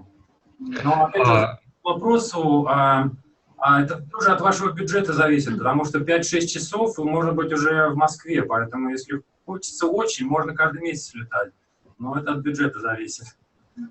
Можно я добавлю тоже по поводу путешествий в Европу? Я очень рекомендую сделать просто заранее шенгенскую визу, когда вы еще будете находиться в России. Сейчас многие страны дают ее как минимум на год, и, соответственно, вот у вас будет, если что, возможность поехать, не обязательно даже путешествовать, но очень часто проводятся какие-то конференции в других странах, и поехать на конференцию из Лондона бывает гораздо дешевле, чем из России. Гораздо, почему я вам именно порекомендовала Пасху и во время Рождества, потому что там каникулы почти 3 недели. Вот. И если вы поедете домой, это может быть на долгий срок, чем просто на уикенд или на неделю. Вот. Но, как Николай сказал, вы можете, это зависит от бюджета. Вы можете просто остаться и посмотреть, потому что Крисмас очень красивый сезон в Англии, и там они празднуют совсем по-другому. Может быть, это будет хорошим опытом раз. Вообще заканчиваются занятия где-то числа 14-15 декабря, и новый семестр начинается только 4 или 5 января, поэтому вот этот весь промежуток можно, естественно, находиться дома, если очень хочется. Но если хочется провести там русское Рождество и 9, 9, 10, то, в принципе, кусок первой недели можно всегда захватить, никаких проблем с этим обычно не бывает. Да. So, for those of you that are still with us, before we say goodbye to you, I just wanted to let you know that both myself and Nikolai will be in Russia, in Moscow and St. Petersburg during several dates in October, and you'll have the opportunity to come and meet to us, to ask your questions in person, and just to chat to us about life and study at UEA. We're going to be doing a presentation with Intu on the 5th of October with the Global Education Programme. We're also going to be at the British Council exhibition on Friday the 7th and Saturday the 8th of October in Moscow, and we're going to be in St. Petersburg on the 9th of October. We will send those dates to Maria, who will be able to send those out to you. And please do come and see us. We'd really like to meet you, and we'd really like to spend some time talking to you. Thank you very much, Tracy. And we actually have one more question on the cost of the accommodation on campus. I believe you already showed us the slide with the cost. Yeah, we did. I mean, the cost. Email. Yeah, we actually showed that slide earlier in the presentation. So I think perhaps Maria, if you wouldn't mind sending that presentation out. Sure, I will do. I think that would probably answer that question. But if you do want more information about costs of living, that kind of thing, then please email us, and we'll be very happy to get in touch with you and answer your questions. Thank you. I actually have one question for Nikolai, if you don't mind. In your presentation, you mentioned that there is an option with placement during this Master of Science programs, right? And by placement, did you mean it's part of the program, or is the placement actually is after the program? The only reason I'm asking is that after the graduation, all our students have to go back home to Russia for employment for 3 years. So just so they don't get confused, that's why I'm asking. Yeah, well, it's an interesting question, because now it doesn't only depend on the program itself, but then there are some immigration regulations which were imposed very recently. So because I don't know all the details, which can change any month right now, particularly with political changes, Brexit and so forth. But we can obviously investigate whether you can do this first, and whether a particular, say, course would allow you to do this. So all these fine details need to be further investigated. Okay, yeah. I cannot answer directly right now, but because we need to do some background searching. Okay, I understand. Thank you very much. Guys, if you have any more questions, please type them in, and we are getting to the part on the global education program, if you don't mind. So I'm going to talk about funding. Are you okay with that? I think so. I think we have other meetings very, very short. So I think we might have to leave, but perhaps the webinar can continue. Yes, sure. Just wanted to thank you all for your time, for your presentations. Just as I said before, we record everything, and I'll share the recording and your presentation contact details, your dates, so you're in Moscow, in St. Pete, later in a follow-up email. And in case we receive some questions for you, surely I'll just forward them to you as soon as I get them. Yeah, it's been a real pleasure to talk to everyone this morning, and thank you for taking your time to join us. It's been really enjoyable. Thank you. Thank you very much. Thank you very much. Enjoy your day. Bye.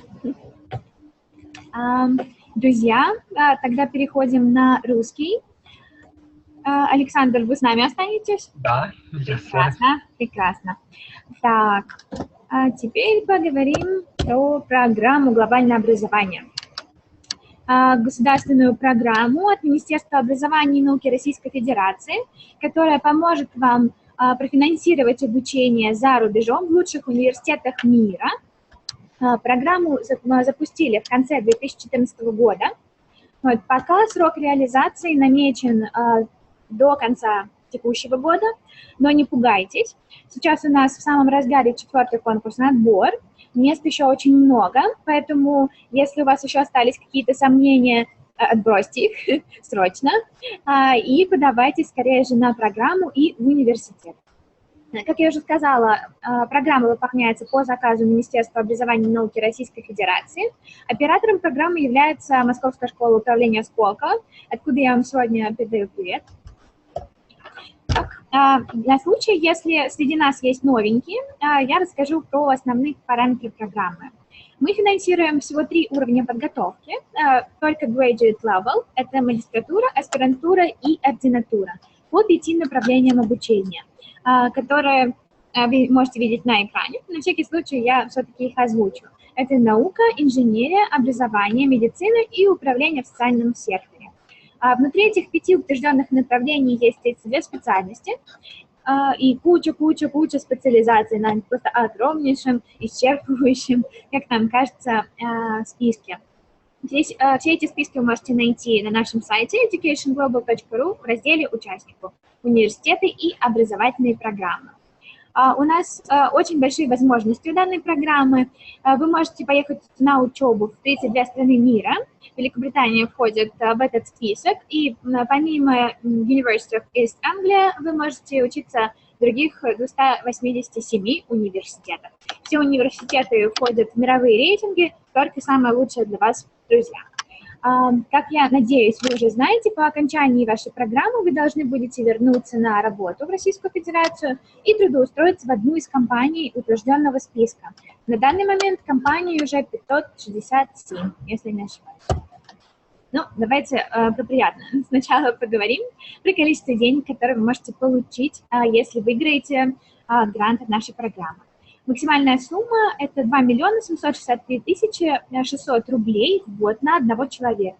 Если мы говорим про Великобританию, то, конечно же, вы будете запрашивать максимум, потому что программа стоит много, проживание тоже. В сумме вы будете в любом случае запрашивать максимум. Ну, только если, конечно же, университет вдруг не захочет вас спонсировать. Такое тоже бывает.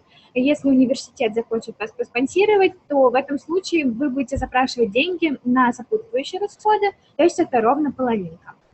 1 381 800 рублей в год.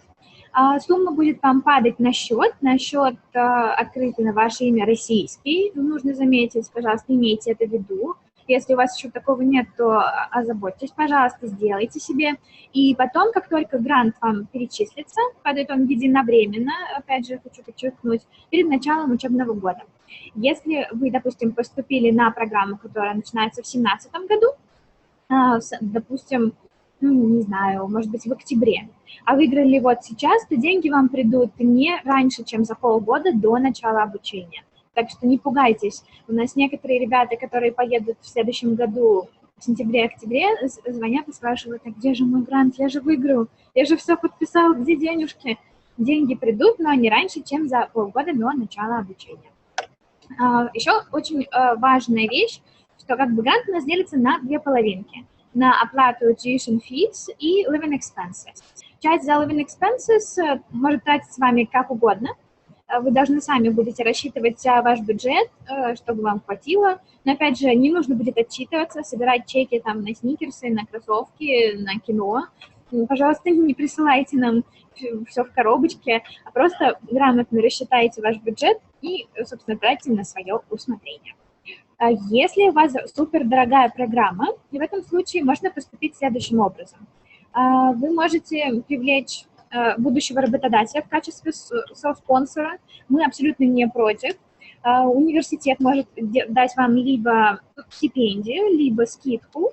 Но если мы говорим про стипендию, которая будет идти на оплату tuition fees, мы, к сожалению, можем дать меньше. То есть это в этот момент нужно учитывать. Если даже при использовании скидки от университета вы все равно не будете, при расчете понимать, что вам нужно будет денег больше, чем может дать наш грант, тогда все в порядке. Вот. Но если вдруг университет решит все вам оплатить, все tuition fee, то мы сможем дать только на сопутствующие. Пожалуйста, тоже имейте это в виду. И про софинансирование еще хочу сказать, что мы не против софинансирования, но если это противоречит правилам той страны, куда вы едете на учебу, то тут уж нужно будет брать либо одну стипендию, либо другую. Пожалуйста, обратите внимание на это.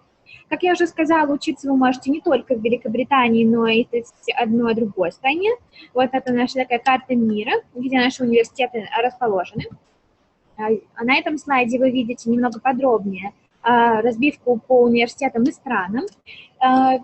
Тут не все указаны университеты, разумеется. В Великобритании у нас аж 33 университета. Она у нас является абсолютным рекордсменом по количеству победителей программы «Глобальное образование». Полный список университетов вы всегда можете найти на educationglobal.ru, на нашем сайте, раздел «Участника университета и образовательные программы». Я люблю говорить, что это ваш самый любимый раздел должен быть. Там вся информация абсолютно для поступления для вас есть. Я уже говорила, что у нас всего 5 направлений утвержденных. Сразу скажу, к сожалению, список направлений не планируется относительно расширения. Я уверена, что вы себе что-нибудь обязательно выберете.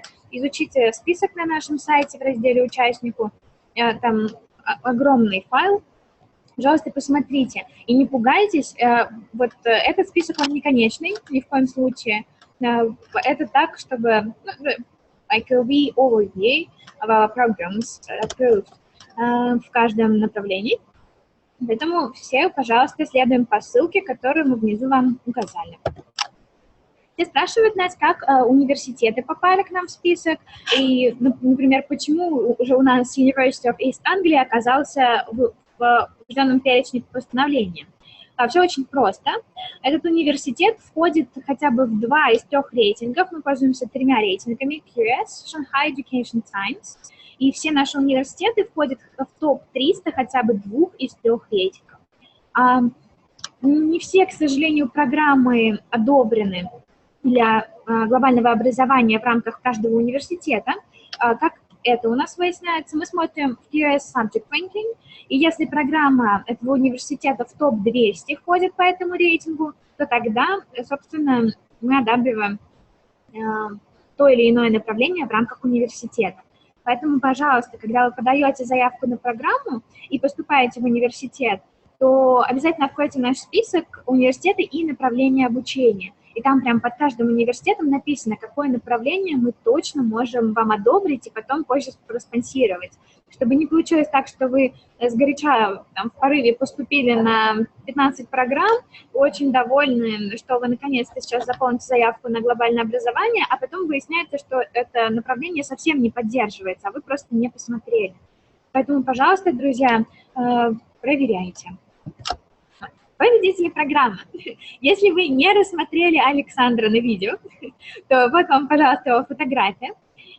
Пока Александр единственный победитель в нашей программе в университете Восточной Англии, поэтому нам нужно срочно это исправлять, друзья. Скорее же поступайте, подавайте на программу заявку. Если вы сделаете это сейчас, то вы гарантированно успеете получить письмо о зачислении к 6 ноября.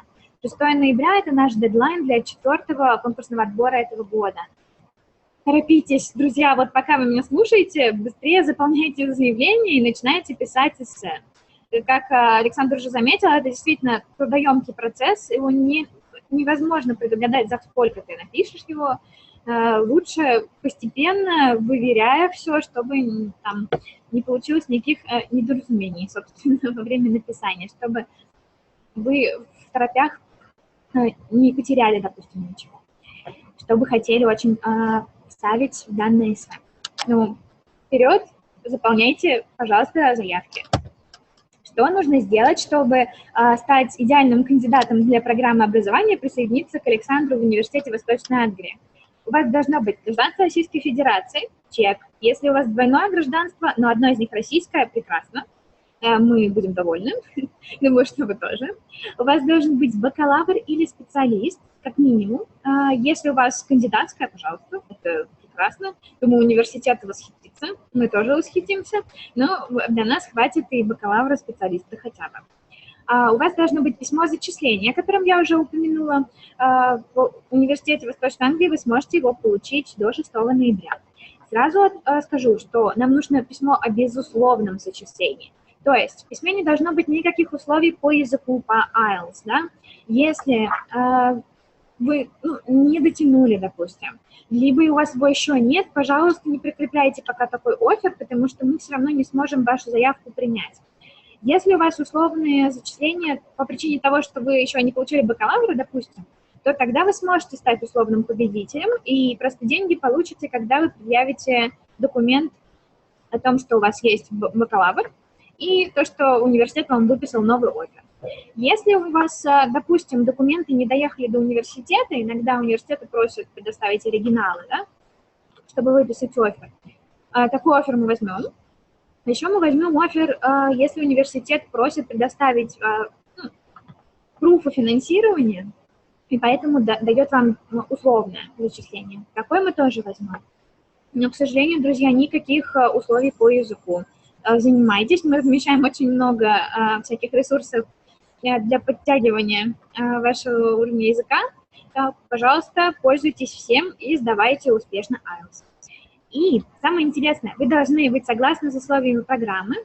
Имеем в виду то, что вы должны после окончания вашей программы образовательной вернуться на работу в Россию на трудоустройство на 3 года. Все очень просто на самом деле. Может быть, я вот сейчас столько всего наговорила и напугала вас. На самом деле участвовать очень просто. Сначала вы регистрируетесь на нашем сайте educationglobal.ru, заполняете личный кабинет. Сразу поделюсь таким лайфхаком, который нужно абсолютно всем знать сейчас. Вы заходите, заполняете личные данные и заходите в графу заявления в вашем личном кабинете. Заполняете университет Восточной Англии, заполняете программу, там ссылку на нее прикрепляете и нажимаете регистрироваться. И тогда у вас появляется такой заветный номерок рядом с вашей фамилией в личном кабинете. Если номерок есть, отлично, все прекрасно. Если нет, срочно получаем номерок. Для чего это нужно? Это нужно для конкурсного отбора. Сейчас квота пока еще не выбрана, но мы никогда не знаем, как сказать, когда ружье выстрелит. Поэтому срочно все обзавелись номерками и поступаем параллельно. Как только у вас появились все документы, необходимые для заполнения нашей заявки, вы их прикрепляете в PDF-формате в электронном кабинете. Не нужно распечатывать там 10 копий всяких документов, терять в метро, переживать, спать в обнимку с этим пакетом и переживать, что он не доедет до нас вдруг. Нет, все в электронном виде, все прикрепили в удобном вам режиме. Абсолютно, когда хотите, можете делать это ночью, утром, когда кому удобнее. Вот, можете хоть целый день подгружать что-то по одному документу. It's up to you, absolutely. Главное, все правильно прочитать и загрузить. Потом пройдет конкурсный отбор, и как только выйдет протокол наблюдательного совета с вашим именем в нем, мы очень на это надеемся, вы сможете подписывать соглашение. У вас есть на это 30 дней с момента выхода протокола. Вы все подписали, сдали нам документы, и в течение 30 дней рабочих, опять же, перечисляется грант. Вы получили деньги, сделали визу, как уже сказал Александр, мы подаем действительно списки в посольство, чтобы все знали, что вы наш, и что мы вас заберем обратно потом, чтобы не было никаких проблем у вас с оформлением. Уезжайте на учебу, радуйтесь жизни, получаете свой дегри навехонький-целехонький и возвращаетесь домой. У вас на это есть, опять же, месяц с момента официальной даты завершения вашей образовательной программы. Обычно она прописана в оффере. Прям start date есть и end date. И вот от end date мы отсчитываем 30 дней и возвращаемся домой. Важно, дата проверки вашей диссертации – это не end date программы, потому что вашу диссертацию проверят через несколько месяцев после конца вашей программы. Вот, чтобы вы не попали на штраф, не дай бог, не перепутайте, пожалуйста, вся эта информация прописана в ваших офферах. Заглядывайте туда иногда, пожалуйста. Потом вы возвращаетесь в Россию. Мы не будем вас встречать в аэропорту с баннерами, но мы дату в паспорте, штемпеля, пересечения границы проверим. Поэтому, опять же, отнеситесь к этому, пожалуйста, серьезно, потому что не иммиграционная программа. Это федеральный бюджет финансирует ваше обучение. Поэтому, опять же, вы будете обязаны вернуться в Россию и трудоустроиться в одной из компаний. Как я уже сказала, все очень просто с нашей программой, все максимально прозрачно. Мы заявки принимаем круглый год. У нас всего 4 отбора в год. И сейчас идет крайний отбор на данный момент, 4-й, который начался 22 августа. Закончится он 6 ноября. И что это значит? К 6 ноября у вас уже должны быть все документы, вот, и нажата кнопочка «Подать заявку» или «Подать документы на проверку». Вот, просто золотая ваша кнопка. Пожалуйста, внимательно следите за временем. У нас очень многие ребята все загружают и не нажимают кнопку. А если вы кнопку не нажимаете, мы не видим, что у вас все документы есть. И очень обидно, что мы кого-то можем потерять. А так как вас невероятно большое количество, мы чисто физически просто не можем уследить, проверять, открывать каждую заявку. Так что, пожалуйста, если вы знаете, что вы все подгрузили, вы все сдали, вы уверены, нажимайте кнопочку «Подать заявку на проверку». Всю эту информацию можете найти, опять же, в вашем любимом разделе участнику на нашем сайте educationglobal.ru. Как происходит конкурсный отбор? Здесь вы видите критерии и их значимость. Но сейчас, что очень приятно, квота пока, повторюсь, не выбрана, поэтому очень важно место в электронной очереди. Остальное только на данный момент не так уж и важно. Как рассказать, как получить, прошу прощения, место в электронной очереди, я вам уже рассказала. Сейчас же, пожалуйста, это сделайте, чтобы мы все были спокойны. И хочу прокомментировать про остальные критерии. Если вы указываете опыт профессиональной деятельности, он обязательно должен прописан быть в трудовой. Мы попросим обязательно скан трудовой. Если этого у вас там нет, пожалуйста, не пишите. Повторюсь, пока квота не выбрана, это можно будет опустить. Вот. Но если уж пишете, то должны будете подтвердить документально. Публикации. Это только важно для направления наука. К сожалению, для остальных направлений это не действует, поэтому, пожалуйста, не расстраивайтесь, если мы попросим потом вас в комментарии убрать, если вы не по научному направлению выступаете. Все условия участия в программе прописаны в соглашении. Соглашение можно скачать по ссылке в любой момент времени, когда вам нравится. Можете его распечатать, отнести к юристу, если вам так спокойнее. Пожалуйста, абсолютно все прозрачно в программе, можете идти смотреть, проверять. Вы должны понимать, что вы подписываете. Собственно, поэтому мы рекомендуем до участия в программе почитать соглашение, чтобы потом не было никаких сюрпризов. Что-то вроде, а почему я должен возвращаться в Россию? Я уже не хочу возвращаться в Россию. Вот, поэтому, пожалуйста, изучите ваше соглашение. Как я уже сказала, вы должны будете вернуться в течение 30 дней в Россию по окончании обучения и трудоустроиться в течение 3 месяцев в одну из компаний работодателей на срок 3 года. Не 10 лет, не 15, не 1, ровно 3 года. Если вам вдруг захочется там остаться, пожалуйста, можете оставаться на здоровье, работать там счастливо и улучшать экономику страны. Но мы просим вас поработать 3 года. И тогда как бы больше... И тогда мы, так скажем, расстанемся. У нас никаких претензий к вам абсолютно не будет. Если случится так, что вы не захотите возвращаться в Россию, или не захотите завершать вашу программу, или трудоустраиваться, или много чего еще нехорошего вы придумаете, то тогда вам нужно будет оплатить штраф. Вы возвращаете сумму полученного гранта к тому размеру, когда вы нарушаете правила соглашения, а также в двукратном размере эту сумму еще как бонус. И это очень неприятная сумма, очень большая, поэтому мы уверены, что вы сознательно ко всему отнесетесь и не возникнет никаких неприятных прецедентов. Вот мы в вас верим. Но предупрежден, значит вооружен, обязательно должны вам были это предговорить. Трудоустройство. На данный момент уже 567 компаний в утвержденном списке. Список вы можете видеть. Хочу сразу сказать, еще при поступлении, пожалуйста, обратите внимание на этот список. Если вы там не нашли ничего такого, чтобы вам приглянулось, пожалуйста, проработайте этот вопрос, составьте список потенциальных работодателей, которые можно будет внести в список. Так как это очень долгий процесс, организация должна будет составить запрос на министерство. Министерство рассматривает этот запрос, отвечает обратно, потом на наблюдательном совете программы ведется голосование, и эту компанию либо вносят, либо нет на основании ответа из министерства. Вот, это, сами понимаете, это очень долго, у нас всего 4 конкурсных отбора, поэтому рекомендуем вам сейчас уже начинать присматриваться к работодателям и делать списки, чтобы облегчить, собственно, себе же процесс трудоустройства.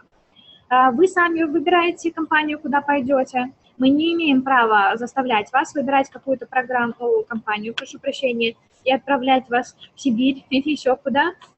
Вот, поэтому мы не работаем, как раньше это было, целевое направление и распределение потом. Для этого, собственно, рекомендуем вам посмотреть список заранее и составить заранее список тех работодателей, которые бы вам прям понравились.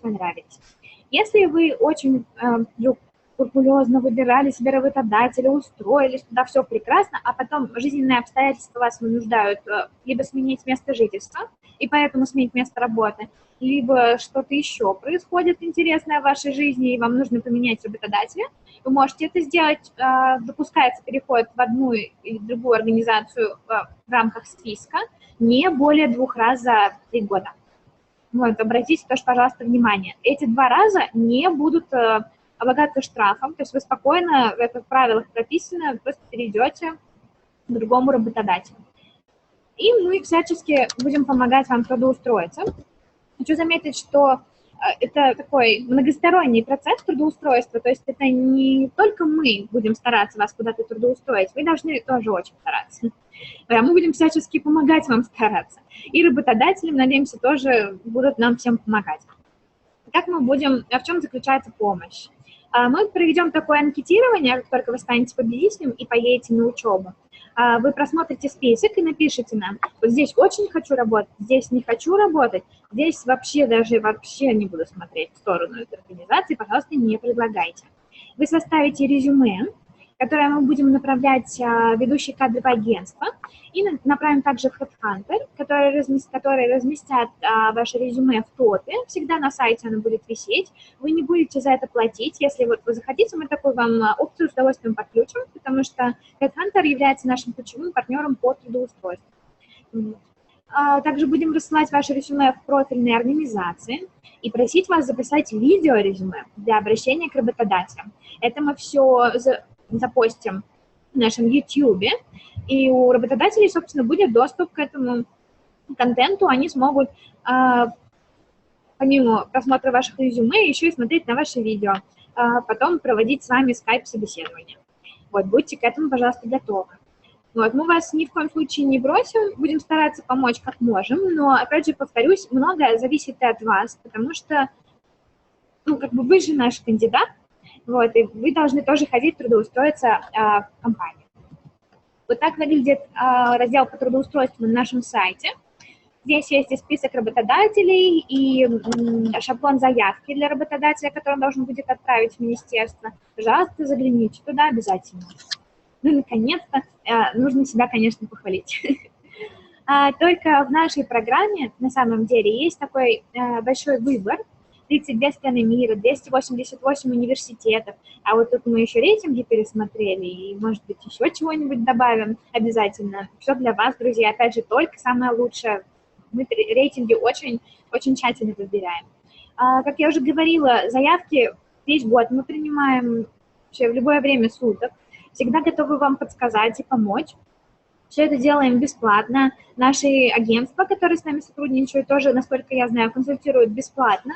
Если им нужно будет вас поступить в университет, то за это они, конечно, возьмут какую-то определенную плату, но консультируют они бесплатно. Вот, если кто-то с вас вдруг просит денежки, тут же сигнализируйте нам, мы должны будем на них поругаться. У нас такая большая сумма финансовой поддержки, и мы не против финансирования, софинансирования абсолютно. У нас есть несколько случаев, когда ВУЗ, я имею в виду российский, софинансирует наших ребят, а потом ребята возвращаются в этот ВУЗ, собственно, на работу. Мы гарантируем вам полное покрытие ваших трат, да, на весь период обучения. То есть, если в один раз выиграли, а у вас программа длится 3 года, вам не нужно будет каждый год выигрывать, собирать документы, нервничать за электронной очередью, о, господи, сколько заявок, я не войду, я не успею. Нет, такого не будет. В один раз выиграли, подписали соглашение, и каждый год в течение всей длительности вашей программы деньги вам будут падать. Только у вас будет доступ к лучшим работодателям страны с начала учебы уже, вот они все перед вами, и адреса, и все пароли, явки на сайте висят, открытое все. Пожалуйста, изучайте, смотрите.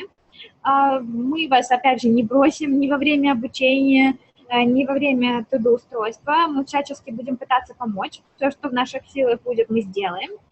И как на выходе, когда вы закончите вашу программу, получите диплом, вы будете принадлежать к клубу лучших выпускников мира. По-моему, это очень весомо, друзья. Сплошные плюсы, куда ни посмотри. Еще немножко подробнее, как мы можем вам помочь.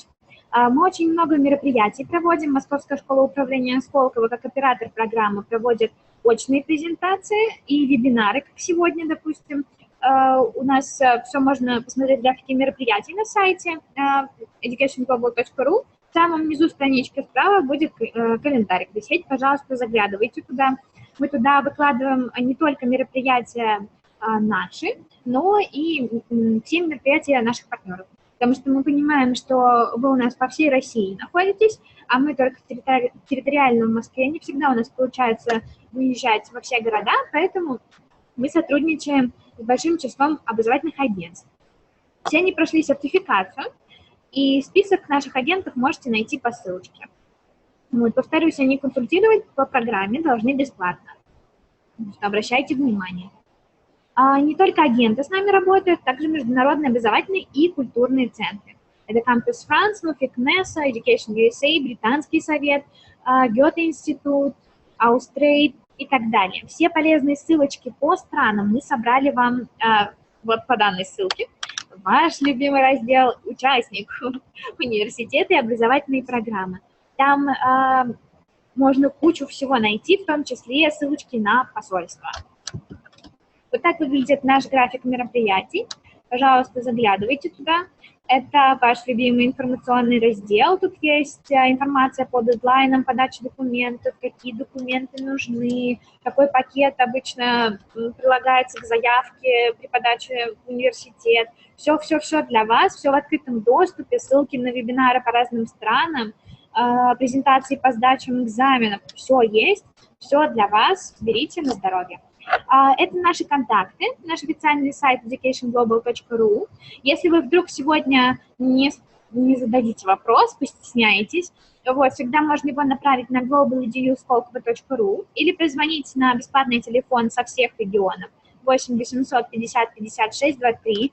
Пожалуйста, друзья, только звоните по Москве с 9 до 6, потому что утро не всегда приятно начинать не в то время, в какое ты планировал. Пожалейте нас, пожалуйста, мы иногда тоже спать хотим.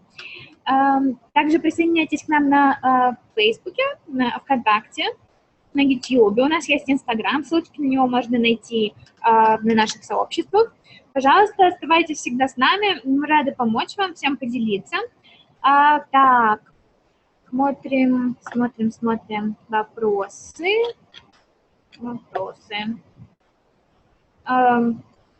Так, вопросов нет. Прокомментирую. Так, Жанна, на ваш вопрос по стоимости жилья на кампусе и вне кампуса, как уже заметила Трейси, вам вышлю, как и всем тем, кто зарегистрировался на вебинар, follow-up email с записью данного вебинара. Вот, там об этом говорили в начале, по стоимости жилья, да, примерной. Также будет выслана презентация, то есть вы все это сможете посмотреть. Это не потеряем. Антон, то же самое к вашему вопросу. Вот. Маша, я, в принципе, могу прокомментировать по поводу стоимости.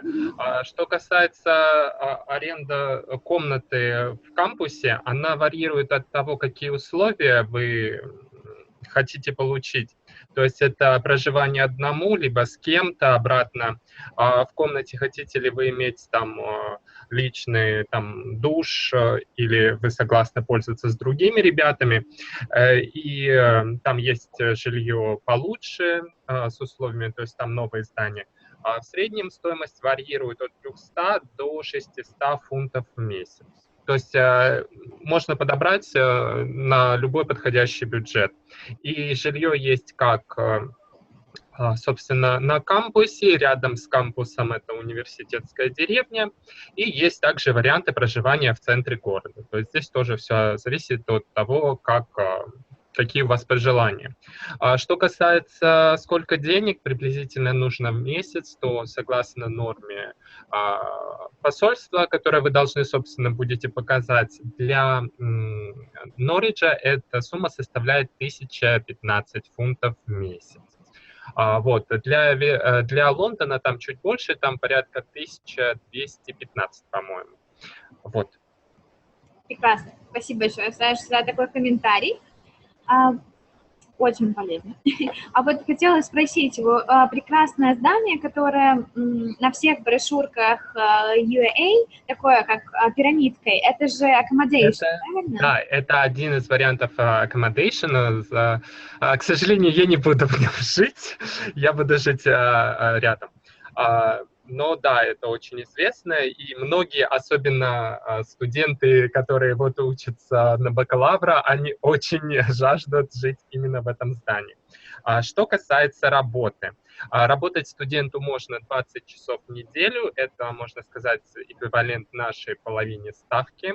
Но обратно, ребята, которые учатся на магистров, мы у них спрашивали, они говорят, что если едете по магистерской программе, то здесь очень тяжело будет работать, потому что очень большая нагрузка.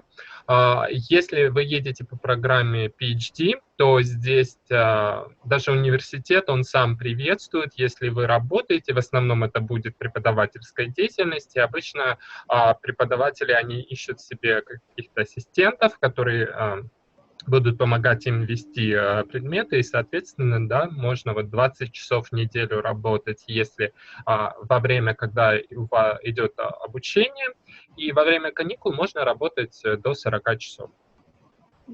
Прекрасно, исчерпывающе. Опередила меня немножко, да, действительно так и есть. Вот, потом ссылочками обязательно поделимся с вами, где можно искать part-time jobs. Но, опять же, повторю слова Александра, действительно, это очень сложно по нагрузке работать. Нам очень важно, чтобы ваша учеба не страдала, и вы высыпались. Вы нам нужны здоровыми, друзья. А у нас есть вопрос Q&A. Скажите, пожалуйста, если степень бакалавра получу в 2018 году, пока нет смысла подавать заявку? Почему же нет? Есть. Вы можете уже стать условным победителем сейчас. Если вас университет примет по выписке из зачетки, которая есть на данный момент, я так понимаю, у вас 3-й курс сейчас, правда же? Если вас университет примет, абсолютно не видим препятствий, пожалуйста, у нас есть уже ребята, которые будут начинать программу в 2018 году, свою образовательную, и они стали условными победителями в прошлом году, если не ошибаюсь. Так что лучше уточнить у Трейси и у Нилу этот момент, да, насколько заранее они могут вас принять, но отметать сразу эту идею совсем не стоит. Нет. Абсолютно вам нужно попытаться. Мы надеемся, что скоро увидим вас в рядах наших победителей. Друзья, если у вас еще какие-то вопросы ко мне, к Александру, пожалуйста, задавайте их скорее. И можно я тоже добавлю по поводу. Любые вопросы, которые у вас возникают, обязательно пишите. Британские университеты, они очень, ну как сказать, мобильные, может быть, в какой-то степени. И они всегда стараются все сделать возможное для студента. И они готовы на многое пойти, сделать какие-то уступки. И поэтому всегда, если есть хоть какой-то малейший там шанс что-то, вот, всегда спрашивайте. И всегда не стесняйтесь, не боитесь. И ну, из моего общения с Трейси, это прекрасная девушка, которая отвечала на все мои вопросы очень скрупулезно, очень доходчиво. И я всегда знал, что если у меня есть какие-то вопросы, я знаю, у кого, вот касательно учебы, я всегда знаю, как у кого спросить, у кого проконсультировать. Прекрасно. Ну, вопросов, наверное, нет больше. И повторюсь, если у вас возникнут какие-то вопросы, пишите в университет, пишите нам, мы с удовольствием на все ответим, поможем вам. Благодарим вас за то, что вы присоединились сегодня. Александр, большое спасибо, что поделился опытом с ребятами. Я уверена, что воодушевил их. Надеемся на это. Я тоже надеюсь. Вот, пожалуйста, друзья, stay tuned. У нас еще будет очень много интересного.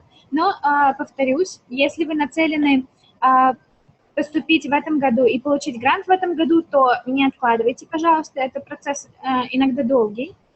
Вот, поэтому seize the day. И прямо сейчас отправляемся проверять entry requirements как на программу глобальное образование, так и в университет Восточной Англии. Надеюсь, вас скоро всех увидеть в списках наших. Всем чудесного дня. И пишите вопросы.